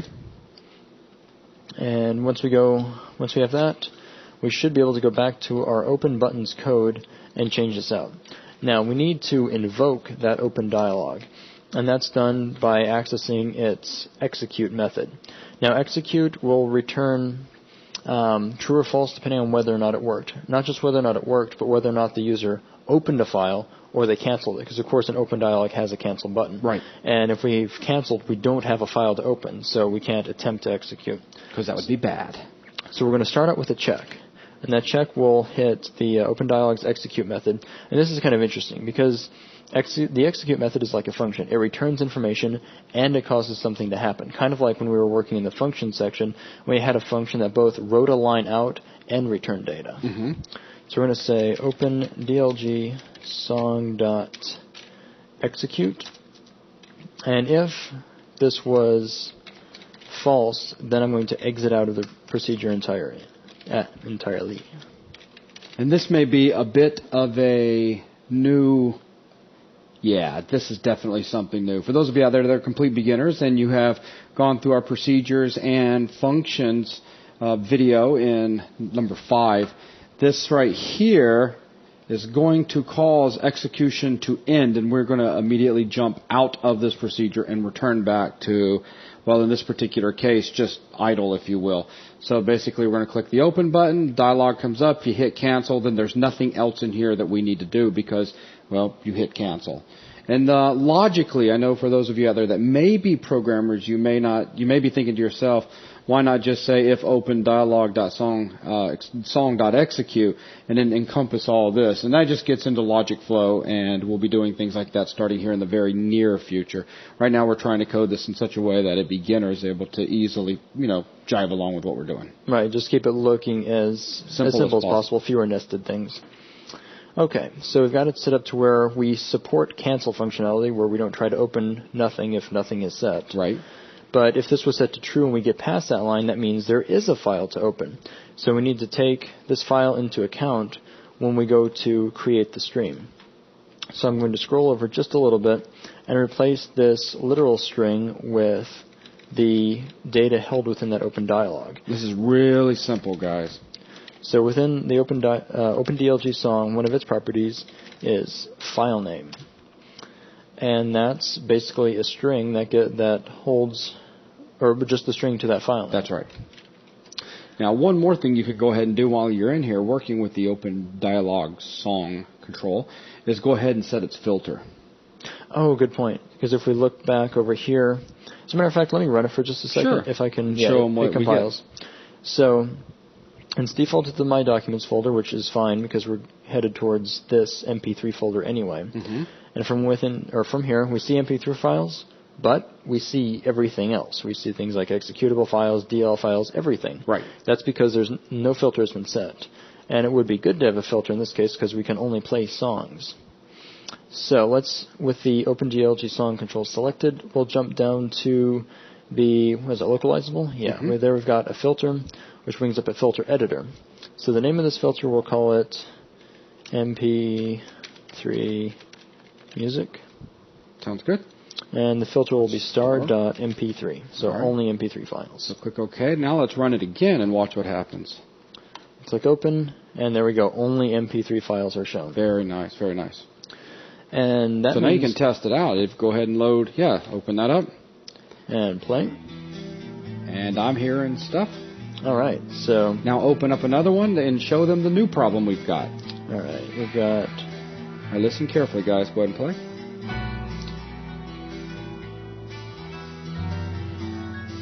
Surely by now you guys can hear the problem. All right, go ahead and stop that before I go crazy.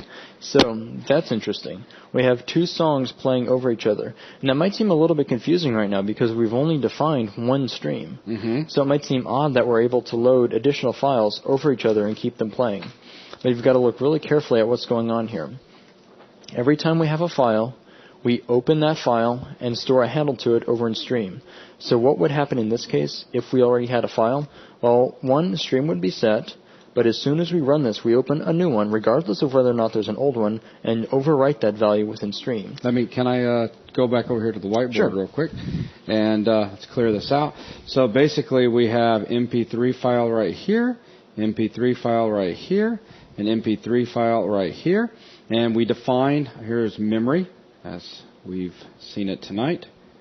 And we define our handle, which is pointing to our stream. And visually what's happening is we are setting it when we open up the first file right here to this MP3 file. Then when we come back in here and we do another open at the moment, what's going on is this is gone. Now we're pointing to the new file we just opened. That doesn't mean that this guy just got removed or anything. He keeps playing. That stream's it's doing its thing. We're just now referencing a new stream, and then we start playing that one. Then when we open another one, this guy continues to play, but now we're referencing yet another one, right, Logan? Right, that's the idea, that that handle only holds a reference to the stream. If we keep creating more, or if we overwrite that value, it doesn't do anything to the stream itself. Right. Exactly. So anyways, that's what I just wanted to show you guys. That's what's taking place there.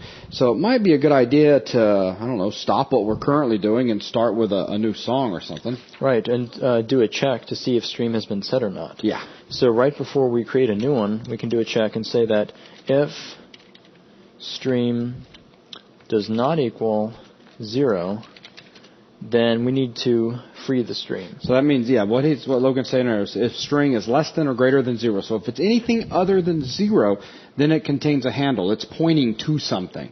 So that means we need to go ahead and free the stream we're currently working with because we're done with it.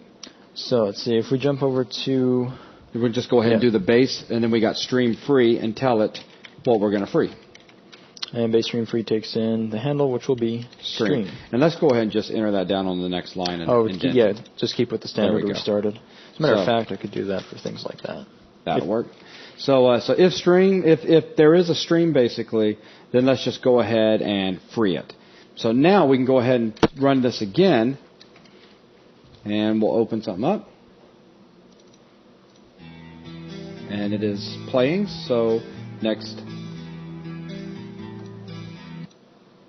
And play. So much better, so much better. All right, so now that's working exactly the way we wanted it to. Fantastic. Okay, so now that we've got that working out, next thing we need to do is, let's go ahead and move on to a little bit of pause functionality so that we have the ability to pause the song. So if you want, we can go ahead and drop down 2 buttons, pause and stop, because we're going to need to code both these in. And I'm going to grab all of these and move them over a little bit. Go ahead and bit. make that open into more of a square and put a caret as its caption. Okay. There we go. We'll use that as our open. And that gives us the rest of the room for the rest of the buttons. This one's going to be pause, so I'll jump down to its name, and it will be PTN pause? Yeah. BTN, not P. And one last button. Might want to set the caption too. I was going through it. This way it'll stay on name as I run through. I got you. It's kind of like batch workflow. All right, and last, the captions. Okay. So there's pause and there's stop. Now pause should be simple enough. We've already seen channel play, so we can use bass channel pause and feed it the handle. And that's all it takes. Tell what stream we're pausing. Because you guys have already seen, we can have, obviously, multiple streams running. I mean, we could write our logic just a little bit so that we can manage multiple files. Right, all we'd have to do is have multiple variables that could hold different streams. Each of those variables points to one stream, and then we can have multiple songs playing. Exactly. Think about it, guys. Come on, start thinking about your game. What if we had some background music, some effects, things like that, and we happen to do them all as Mp3 files? I mean, there's obviously other types that's available as well. But now you have the ability to say which particular stream you're working with. So now this could be, let's say, background music, and you're about to pause the background music. Just giving ideas, just examples. So let's go ahead and see if that works real quick. So we'll open one up and pause it. Ooh, okay, I don't hear anything. And play. Hey. Fantastic. Okay, that's working good. So now let's go ahead and get stop in there. And, as you might be able to guess, we have a bass channel stop. Ooh. And, of course, it's going to take in the stream. Well, the handle, which in our case we're calling stream. Okay, so now we can play that because there's a bit of a problem with this. Let's go ahead and execute. Okay, and opening. All right, so now let's hit stop. All right, very nice. Now let it hit play. It's working. Go ahead and close it. It's working absolutely the same as pause. Usually when you stop something, it also rewinds back to the beginning of the song so that if you were to hit play again, it starts all over. Otherwise, why even have a stop button? Just you have a pause button. So let's go ahead and make that work properly. And what we need to do is reset the song. We need to set its position. Then that's the key. Set the song's position. We can use bass channel set position in order to do just that. So bass channel set. And hang on before you even open it up. First of all, go ahead and change set. And then before you give the opening paren, let me tell our viewers. Guess, guys. Come on. Just guess. What do you think? Just common sense. You're going to need to tell it what stream you want to set the position to and where at. So it's going to be looking for two things. So open paren and, what do you know? Two things. So set the string, and we're going to set it to 0. We're rewinding it back to the very beginning. That simple. Let's go ahead and compile it and test it out. And it's playing. Stop. Play. Okay, go ahead and close that. Beautiful. So stop's working perfect. Pause is working perfect. Play is working really good. Okay, this is really starting to speed up, guys. So let's go ahead and quickly throw in a display title so that when we're playing a song, we know what song we're playing. So just throw a T panel up there. That'll work. That'll give us a nice border. So you can throw something. Yeah, it looks good. Like that. And we'll just knock it down, take the caption off. So change its bevel outer to lowered. Yeah, that looks good. And let's see, we'll name this as well just for PNL display. Okay. Now we want to set this as soon as we have a song loaded. Which means we'll just hit the open area, yeah. Makes the most sense. So after we've loaded in a file, then we can say PNL display dot caption is equal to whatever that open dialog was set to. So you can do open DLG song. There we go.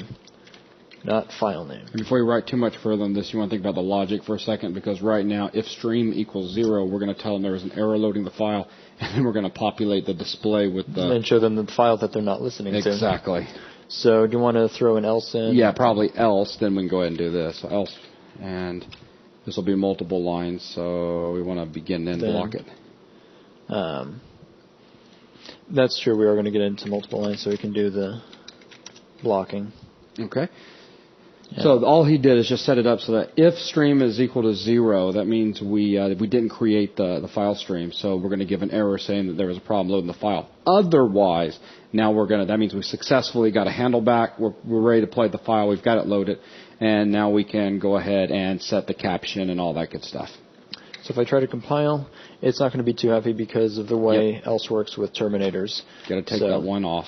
And we'll still have an if and else video coming up in the near future. So now I should be able to see what happens. And Ooh. we do want to clean this up a little bit because it's the entire path is... Yeah, we just want the name of the file. Extract the file name.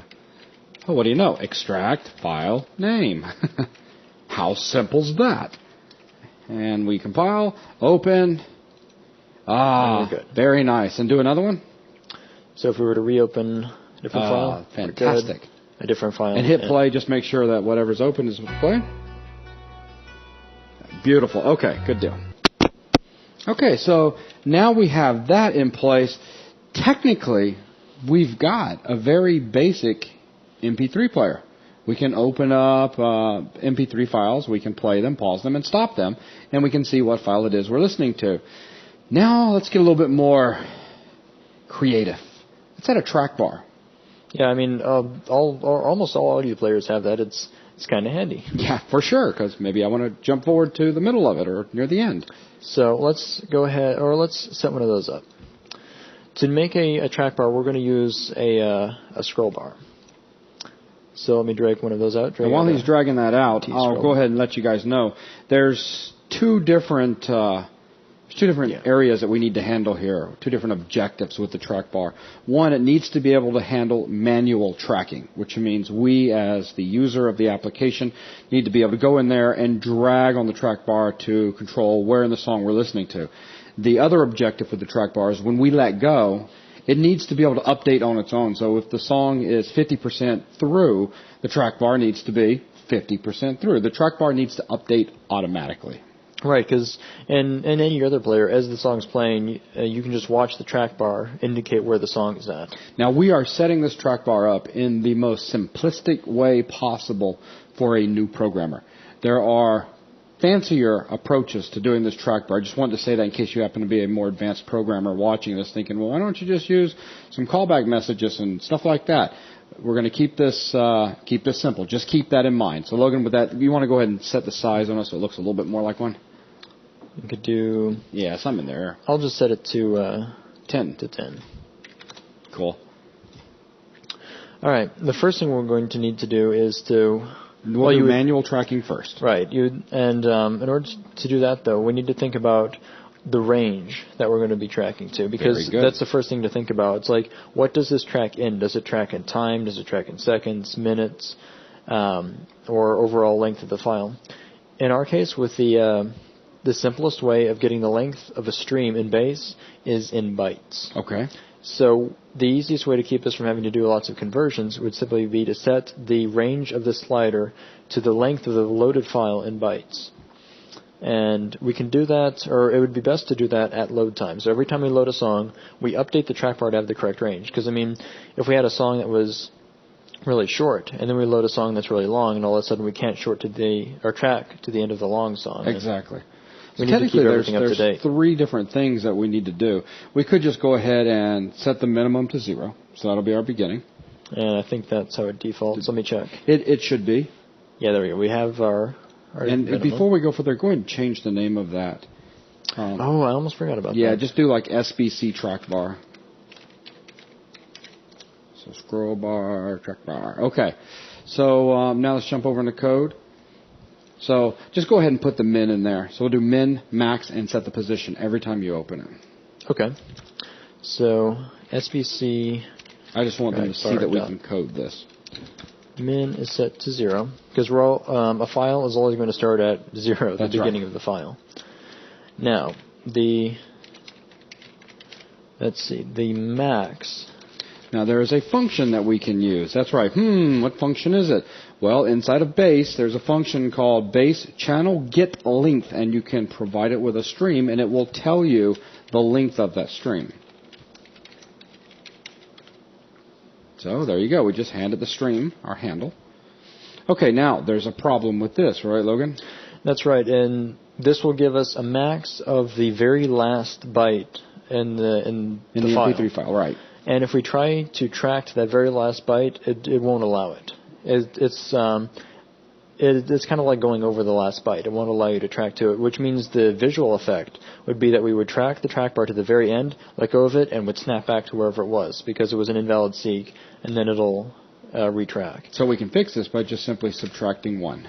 And that'll make it so that if we tell it to go to the last byte, it actually jumps 1 byte before it. And a byte is less than a second, so it's not a bad effect to us. To the user, it'll still look like if you track to the end, the song will instantly end. Right. Now let's go ahead and add one more thing in there. Let's go ahead and do the SBC trackbar.position. Let's also set that to 0, which right now you guys might be wondering, why do you really need that? At the moment, not so important.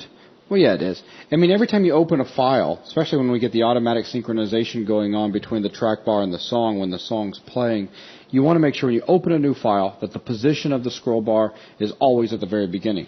Beginning of song, scroll bar at the beginning. If you've just opened a song, it can't be anywhere else other than the beginning. Exactly. So we'll go ahead and set that up here. So with that, we have our length being set, but we won't be able to see any effect yet because the track bar isn't causing anything to happen. Exactly. So we've just kind of initialized the track bar every time we've opened up a new song. That's right. Now I'm going to go into the track bar's events and look down at some of the events you have with a scroll bar. You have on change and on scroll. The difference is on change will occur every single time that it moves, whether it's moved by... So while you're dragging it, or if a timer's making it change. Or if you let it go. Yeah. Now, on scroll will give you different types of scroll events, meaning it can tell the difference of as you're dragging it versus when you let go of it. Right. And that's going to become critical here, as you'll see in just a second. Because if we look over, we have scroll code given to us. And that's what we'll use to tell the difference between just being dragged and being let go. Okay. So we can use that by saying that if the scroll code... Now, I'm going to jump into scroll code for just a second. Let me actually scroll over a little bit. It's of type T scroll code because we need to know what to check. Is this number-based, or what do we need to check for how to tell the difference between track bar has been let go versus track bar is tracking? Okay. So I'm going to hold control, and you see that this underlines. That means I can jump to where that's defined. And that was defined within standard controls. If we look at all the different scroll codes, one of the ones we have is SCN scroll. Okay. That's the one that we'll use to let us know that the scroll has ended, or another way to look at it is that we've just let go of the scroll bar. Yeah, because think about it. When do we want the song to update to the new position of the scroll bar? The moment you let go. Okay. So if this is an end scroll, that means we've just finished tracking somewhere, and we need to have the position in our song set to wherever we've tracked on the scroll bar. And Logan just said the key thing there. We need to set the position. So we'll use base channel set position, and it takes in our stream and where we want to track to, which is going to be the track bar's position.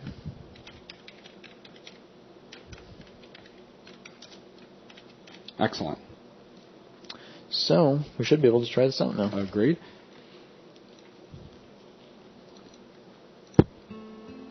Okay, so now it's track. Excellent. Excellent.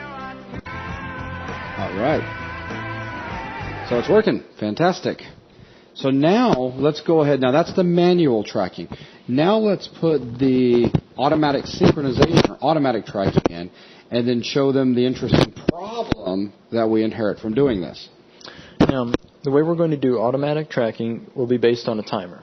Since, like you said before, we're not going to get into complex things like callbacks or anything like that. What we're going to do is at a specified interval, check the song, see where it's at, and set a track bar to wherever the song itself is at.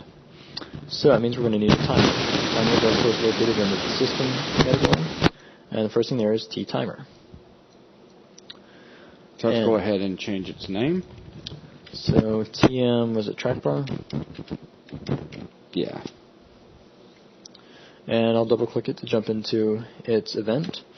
And what we want to have happen is, like I said just a second ago, look for where the song is currently at and set the track bar's position. So we'll just simply say SBC track bar dot position. So this time we're not reading it, we're setting it, so colon equals, and then we just need to do base channel get position. Just like when we were loading a song. Yep. Or that was get length. Yeah, it was, wasn't it? And there we go. So we get the position of where we currently are in the stream, and we assign that to our position. So, does this look good? We have a problem. Let's go ahead and do this real quick. And we'll open up and play a song. Now let's just watch. Ooh, look at that. So what do we see? The track bar is indeed moving. Let it go ahead and move for just a little bit longer. Okay, now go ahead and try to track and just hold it. Up, up. Can't just hold it. Up.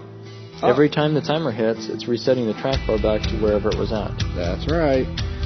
So we've got a problem. Go ahead and hit stop. So yeah, we can't track because the timer is kind of stealing it away from us and snapping back to where it's currently playing. So we need to somehow disable the automatic timer part when we are dragging and then re-enable it after we've drug the thing and let go. Right, and to do that we're going to need to remember whether or not we're holding on to the track bar, because this isn't a check we can do. The only time that we know whether or not we're holding the track bar or have dropped it is in this on-scroll event. Right. So that means based on this we're going to have to decide if we're holding it or if we've dropped it. And in order to remember something we're going to need a variable. So I'm going to create a tracking variable. That will be a Boolean. And we'll use that down here. We know that if we've hit the end of the scroll, that we're no longer tracking. After we've dropped the bar, that's the end of the tracking. Now I'm going to start a begin and end block here because we need to do multiple things. So know that here, tracking will be set to false because we've let go of the track bar and we've initiated a track. Right. Now, no, this gets into another logic thing. We could always set tracking based on being in here, or we could do an else after this. I guess just to keep it perfectly clear, we could do it as an else and say that tracking is equal to true. And leave that off here. Matter of fact, it needs to be like that. Okay. So that compiles. And again, that's just saying that if we have stopped scrolling, then we've let go of the track bar. Because if we never set tracking to false, then we'll never be able to track. Right.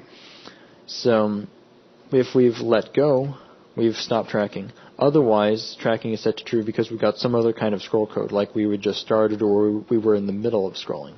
Now, we need to use that. So we can do a check inside the timer and say that if tracking is false, then we're allowed to set the position. So if we're not holding the track bar, let the timer set the track bar's position to the song. Okay. Now, I do want to bring your attention to something for those of you that are still new to the world of programming, and that is scope.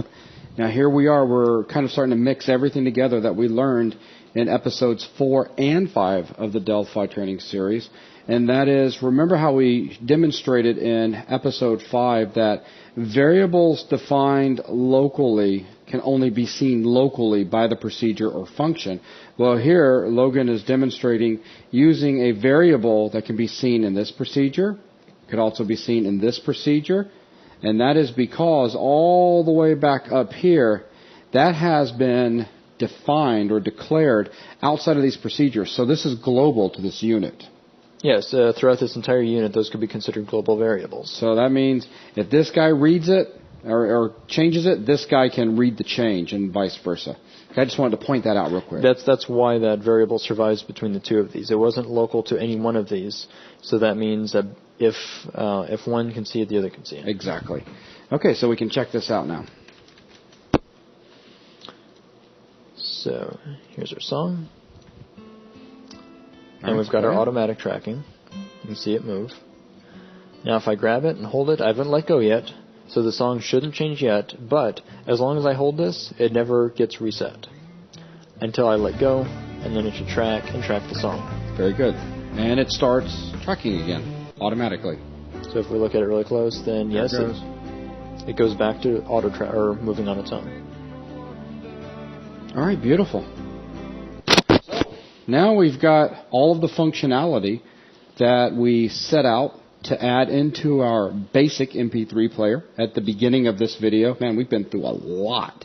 So at this point, Logan, I think it's a good time to go ahead and put it in shape for the final look of our MP3 player. Right, get some of the UI elements, because what we've got so far is more or less just a test or a proof of concept. We've laid down some very simple controls that only roughly resemble an MP3 player. Right. The one we showed at the beginning of the video had everything laid out much more nicely. Certain pieces were compressed into smaller areas using icons, and the overall look was a lot nicer and a lot more like a real MP3 player. Exactly. So we'll give you guys some exact numbers here. So now we're going to go and reorganize the entire UI into that final look. We're not adding the final functionality yet, of course. We're going to just keep our base functionality with the new look. Right. So to keep everything cleanly aligned and separated, I'm going to use panels. So I'll grab the first panel. And this panel, of course, we're going to take the caption out. Pay very close attention here, because Logan's going to set up a few things that's going to allow for resizing to work properly. Right, and a few numbers that we have set up ahead of time just to get the look exactly the way we want. Mm-hmm. So if you want yours to look the same, then of course you have the video. If you want to be creative with your own, that's cool too. Now the first thing I'm going to do is take this panel and align it to the top. What does that do?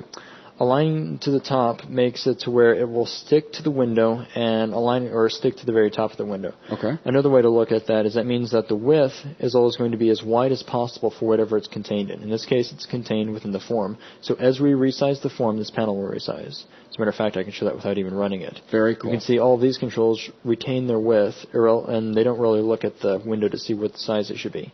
But as I resize the whole window, this panel now resizes. Gotcha. The only parameter left to change is its height, which I will change to 28. Okay. And I'll copy and paste that panel.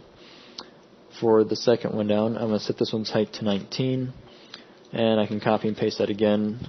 Oh, and here's one thing to watch out for. See, as I copied and pasted that, it pasted right under panel 2, so I'm going to drag that back out. As a matter of fact, I can just delete it. I'm going to copy, and then I'm going to select the form before I paste, so that we don't accidentally end up dumping that panel inside the other panel. Okay. So here's 3 panels. I'll deal with this one last, and I'll set these 2 up ahead of time. The idea here is, of course, to have the display on the left, and then all of our play, stop, and tracking buttons on the right. So the first thing we can do is move this display panel up onto that one.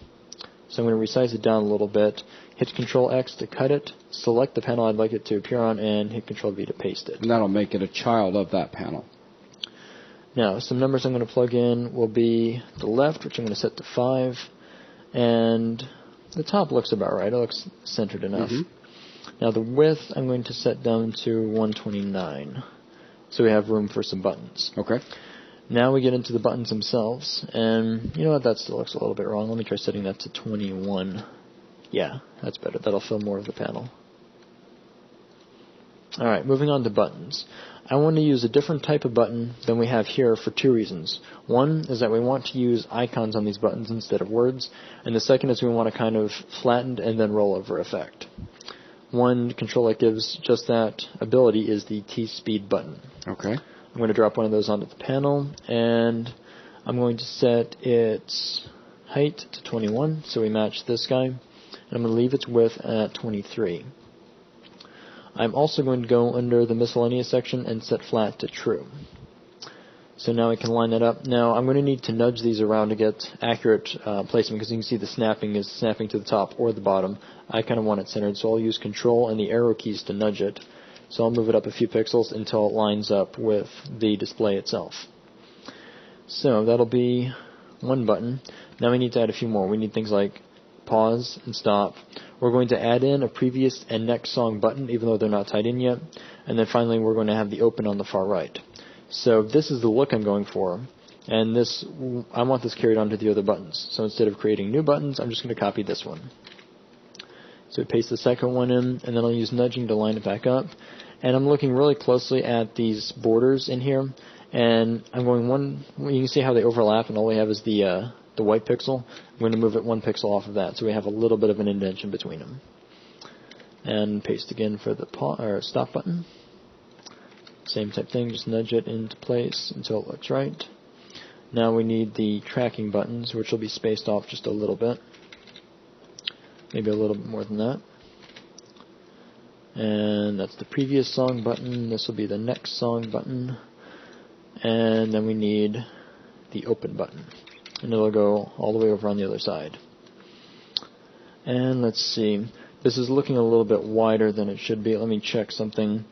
And I'm probably going to end up lowering the width to match our example MP3 player. So I'll lower that down to 307. Okay. And move that over to the side. I'll have to move it using nudging. Something right about like that.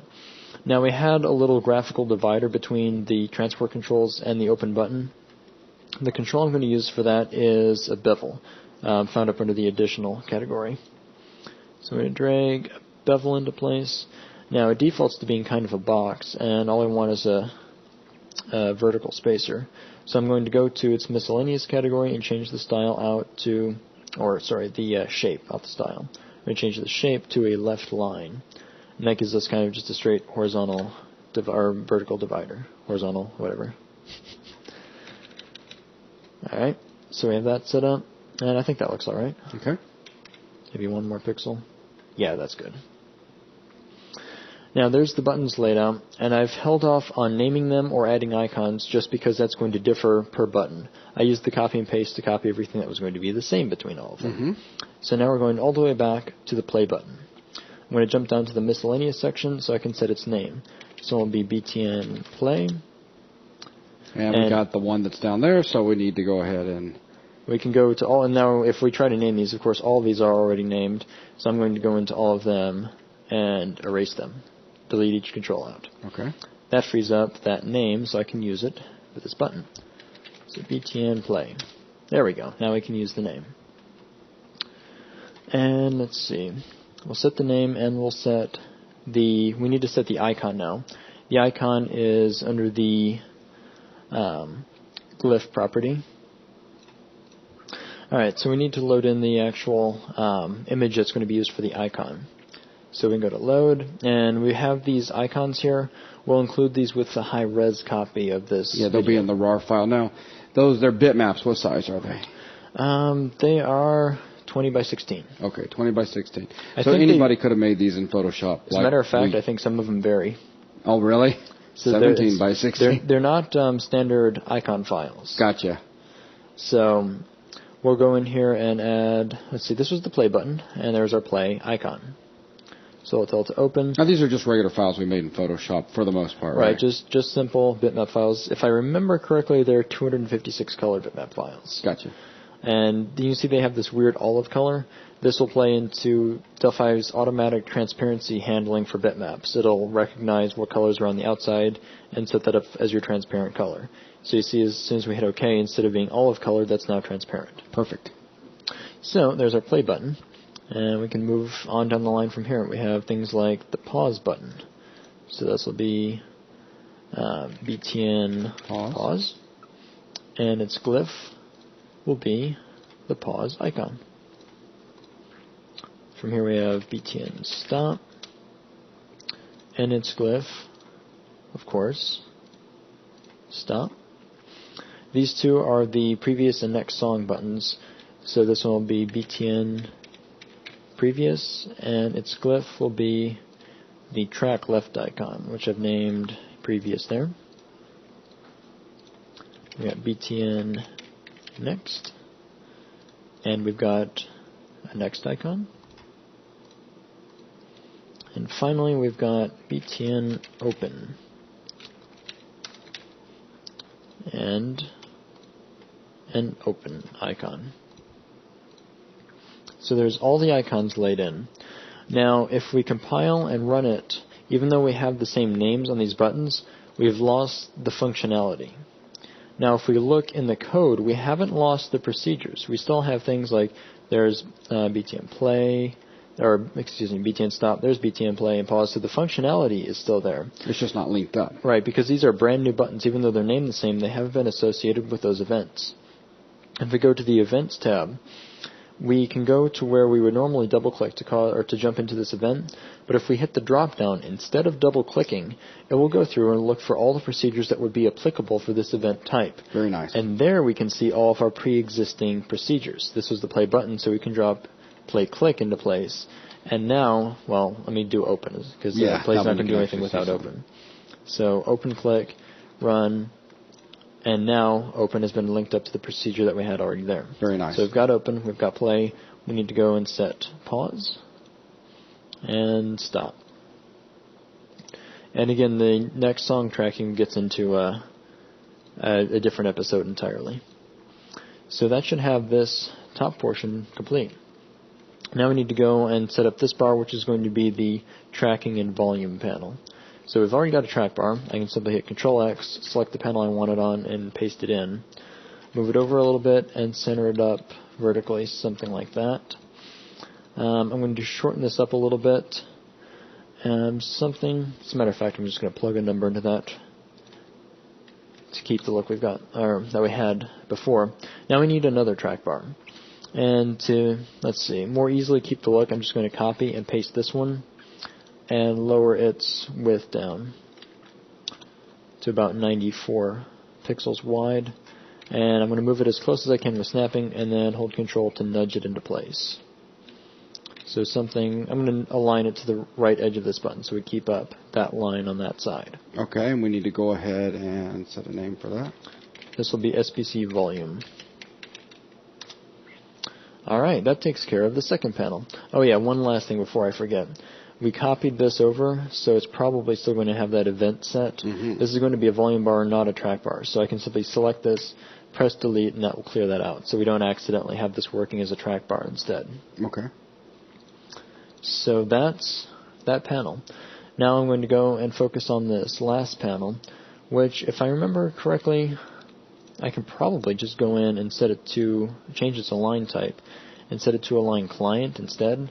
And this will make it fill the full client area of the form. Just out of curiosity, were we going to do the bottom bar on this one? The bottom bar is laid on top of this panel. Oh, okay. Okay, I'm with you. Let me drag these back into view a little bit. And I think there's one other number I need in order to match this up to our example player, and that's to set the height. So I'm going to go into the client height and set that to 352. And there we've got the height of the original player. Okay. Now, the next control we're going to need is the box that we use as a playlist. The control for that is a T-list box. So I'll drag one of those out, and I'll line it up. So there we've got the left set to 5. I'm going to nudge it up just a little bit to take some of that space away from the top. And then align it out. I'm going to align it. You can see the blue line forming so that I'm aligning to that open button and volume slider. And the height I'll set to something about 269. I can do a fine adjustment on it in just a minute. So that's the playlist. We're not going to get any more advanced into this guy because we're not implementing him just yet. So that leaves the bottom bar that had things like adding and removing from the list, selecting a play order, and so on. The first thing of that, of course, is going to be the add button. So that's going to be a speed button. I'll jump down to additional again, grab T-speed button, and add one. I'm going to drag it over a little bit and start setting some of its properties. First, I want it to be flat, just like all the others, because these are going to be the same kind of icon style button. I'm going to nudge it up just a pixel or two, and I think that'll do it for that button. So I'll copy it and paste it and do some nudge alignments, just like the others. Now we need a drop down that will allow us to select what type of play ordering we want, if we want to repeat or shuffle or repeat a single song. That control is going to be a T combo box. So I'll drop one of those into place, line it up, and I need to set one more property on each of these. I need to set their height. So I want 21. Reason being is that now I can align it to the combo box. So we've got that set. I'm going to move it over, nudge it over a little bit, because I want enough room to make another bevel, so that we can have another nice little dividing line between these two. So grab a bevel, height of about 17. A shape will be a left line, and then I can nudge it into place. Something right about like that will work. Alright. Now, I'm going to set the width of this down to, I don't know, about, let me see if 67. That's a little bit too low. Maybe 102. Yeah, that looks better. So, let me run it to show, we need to change the behavior of this a little bit. If I were to run right now, you can see that we have the ability to type in that as well as select, and that won't work for us. We don't want to be able to type a selection type. We just want to be given a predefined list of things that can be selected. So we can go to its miscellaneous section, and we can change its style. Change the style to a drop-down list. You see that immediately clears out the area that we can type in. We can no longer type in it. We can only use it for selections. And while we're in here, we can set, might as well just go ahead and set the items. Because right now it's blank. We need to have something in there to select. So the ordering items will be things like repeat, let's see, repeat playlist, shuffle playlist, and repeat song. Okay. And then I'll go ahead and name it so that we have this control completely wrapped up. Change its name to CB order. Okay, go ahead and compile and run it real quick. And instead of it starting out blank. Yeah, the problem here is we have a property that lets us select items, and that's called the item index. -1 represents nothing selected.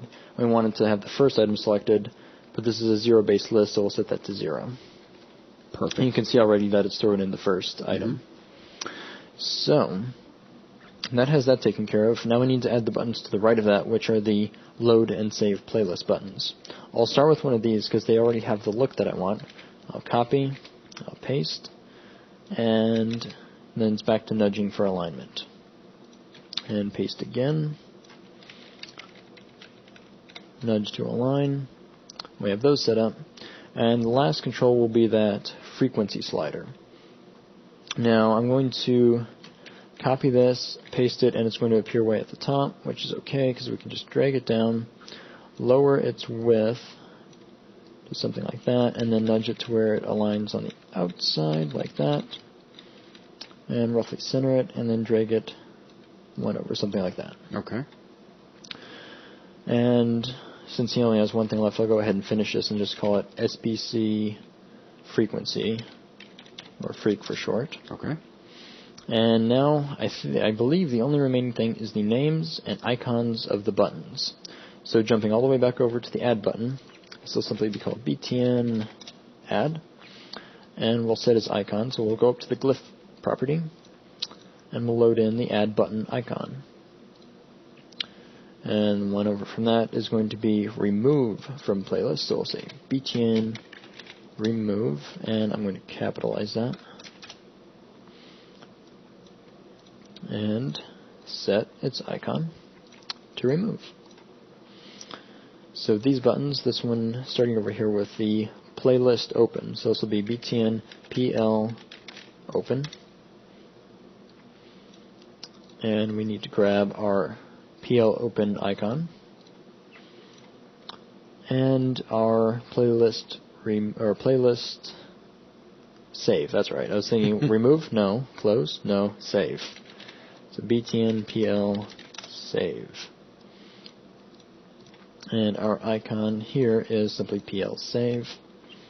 So yeah, I think, let me save this out, compile this. I believe that's it. And my question is, what kind of functionality do we have when you resize that? Oh, good point. Yeah, I hadn't gotten to that yet. So if we were, so this looks right now. It looks like the MP3 player. What if we resize it? All right, we're kind of losing a bunch of controls. Everything's just staying stuck to the side. Same for vertical. As we resize this, the MP3 player stays stuck to this side, and a bunch of free space opens up on the sides. Right. So let's look at what we can do with different anchors to fix that. Let's start with something simple. Let's start with this lone volume bar over here. As a matter of fact, we'll start with both the volume bars. Okay. This guy, the way I want this set up is to where this guy stays the same width at all times, but sticks to the right of the form. Okay. And let's take a look at the anchor properties. Another new property for you guys. Yeah. Under the layout section, we've got we have anchors. And under anchors, we have the ways that we can anchor it. Right now it's anchored to the left and to the top. So that means if the left changes, it will change. If the top changes, that will change. Now, those never change because his reference to that side can't change. You can only resize in width, so that means the outer part and the lower part are going to change. That's why you don't see him changing as we resize the form around. Exactly. So we can change it so that right is set to true, so it's anchored to the right, set left to false, so that it's not anchored to the left at all. If we run now, we can see that as we resize, he now sticks to the right side of the form at all times. Nice. So at this point, it would be cool if we could have this bar fill the remaining area. So if we go over to his anchors, we can set right to true, because we want him to be affected by the right side of the form, and I'm going to leave left true. So we'll see what happens when we have it anchored to the left and right. Yeah, now he's being stretched. And that's exactly what's going to happen now. Because he's anchored to both sides, he'll stretch to fill the remaining width. Nice. So let's see, what else would be good to set? Well, we could take all of these buttons now and have them stick to the right side just like this track bar, and then have this display fill the remaining area. Okay. So I'll grab and shift select all of the buttons and set their anchor right, or AK right property to true, and their AK left to false. Do you need to do it with the bevel too? And yes, I will. I would have probably completely forgotten that. That's all good. That's what I'm here for. So let's test what we've got so far, and yes, they do indeed follow. Very nice. So we can grab the display, set his AK right to true, and now we have the entire thing tracking. So now we have the playlist and playlist controls. The playlist at first seems simple enough. Well, just like anything else that filled size, let's try leaving left to true. My bad, not changing it to false. So just setting right to true. What does that look like? Well, horizontally, it works just fine. Vertically, it's still being left where it's at. So that means we need to change bottom to true as well. So it's anchored in all four directions. It hasn't changed yet. There we go. I clicked too slow or too fast. I'm not sure which. But now if we track it, it does continue to fill the area. The problem is the bottom controls are left alone. Right. So that means each of these should be anchored to the bottom and go ahead and not the top. Grab the bevel too. Oh, yeah. Okay. So we can say that they are anchored to the bottom and are not anchored to the top. So now when we resize this, they keep up with that. The only thing left to do is to fill this area, and I'm going to fill it with the frequency slider. Perfect. So frequency slider, let me deselect all these, and set its anchor to right to true. And there we go. Ah, beautiful. So now the UI will stretch appropriately to fill the entire area of the form. Now we can go ahead and change the form caption to something like MP3 player. Alright, so we'll grab form 1, change its caption to simple P3 player. Alright. So let's go ahead and run it. And let's go ahead and open up a song and play. Very nice. Now let's go ahead and move the our track bar. And again. Now let it keep playing and open up a new song. And let's play. Oh yeah, let's play first. Which is right in the middle. Beautiful. So that's right, because I tracked before I played. Yep. So we've still got functions like pause. We can pause. We can resume playing. We can stop, and it resets it. Beautiful. So, and of course we've seen open, and nothing else is set because we haven't set any functionality for any of these. Exactly. So we've still got a little ways to go till we have everything in place. But wow, man, we've come a long ways. This has been a 2-hour plus VTM, and I think we have set out to accomplish a bunch of tasks, and we have accomplished them. The objectives at the very beginning was to create a very simple MP3 player, and behold, a simple MP3 player. Excellent. The next thing was to become familiar with what external libraries, DLLs, were, as far as the way they pertain to the Win32 world. We looked at what DLLs are, why we'd want to use DLLs. We even wrote a simple DLL ourselves and wrote our own little simple application that accessed the DLL. From there, we talked about the base sound engine. We showed you where you could get it from, what all abilities it gave you. We talked about its licensing and everything. And then we got it set up. And then from there, we started writing some very simple stuff that would handle our MP3 streams. And we even talked about handles. And with that, we wrapped up by completing the full GUI for our more advanced, simple MP3 player. And that is everything we wanted to do in this video because we knew that it was going to go on for quite a while, and it has done just that. So, Logan, is there anything else you would like to add? No, I think that wraps it up. It's been quite a journey. We've gone from learning how to get functionality from somewhere else in the form of DLL all the way into bringing that into a real library base and finally bringing that into our own MP3 player applications. I mean, yeah. Quite a journey. So the next set of videos will continue with this until we have all of the features in place. So thanks a lot for joining us, and that will wrap this VTM up. Thanks, guys.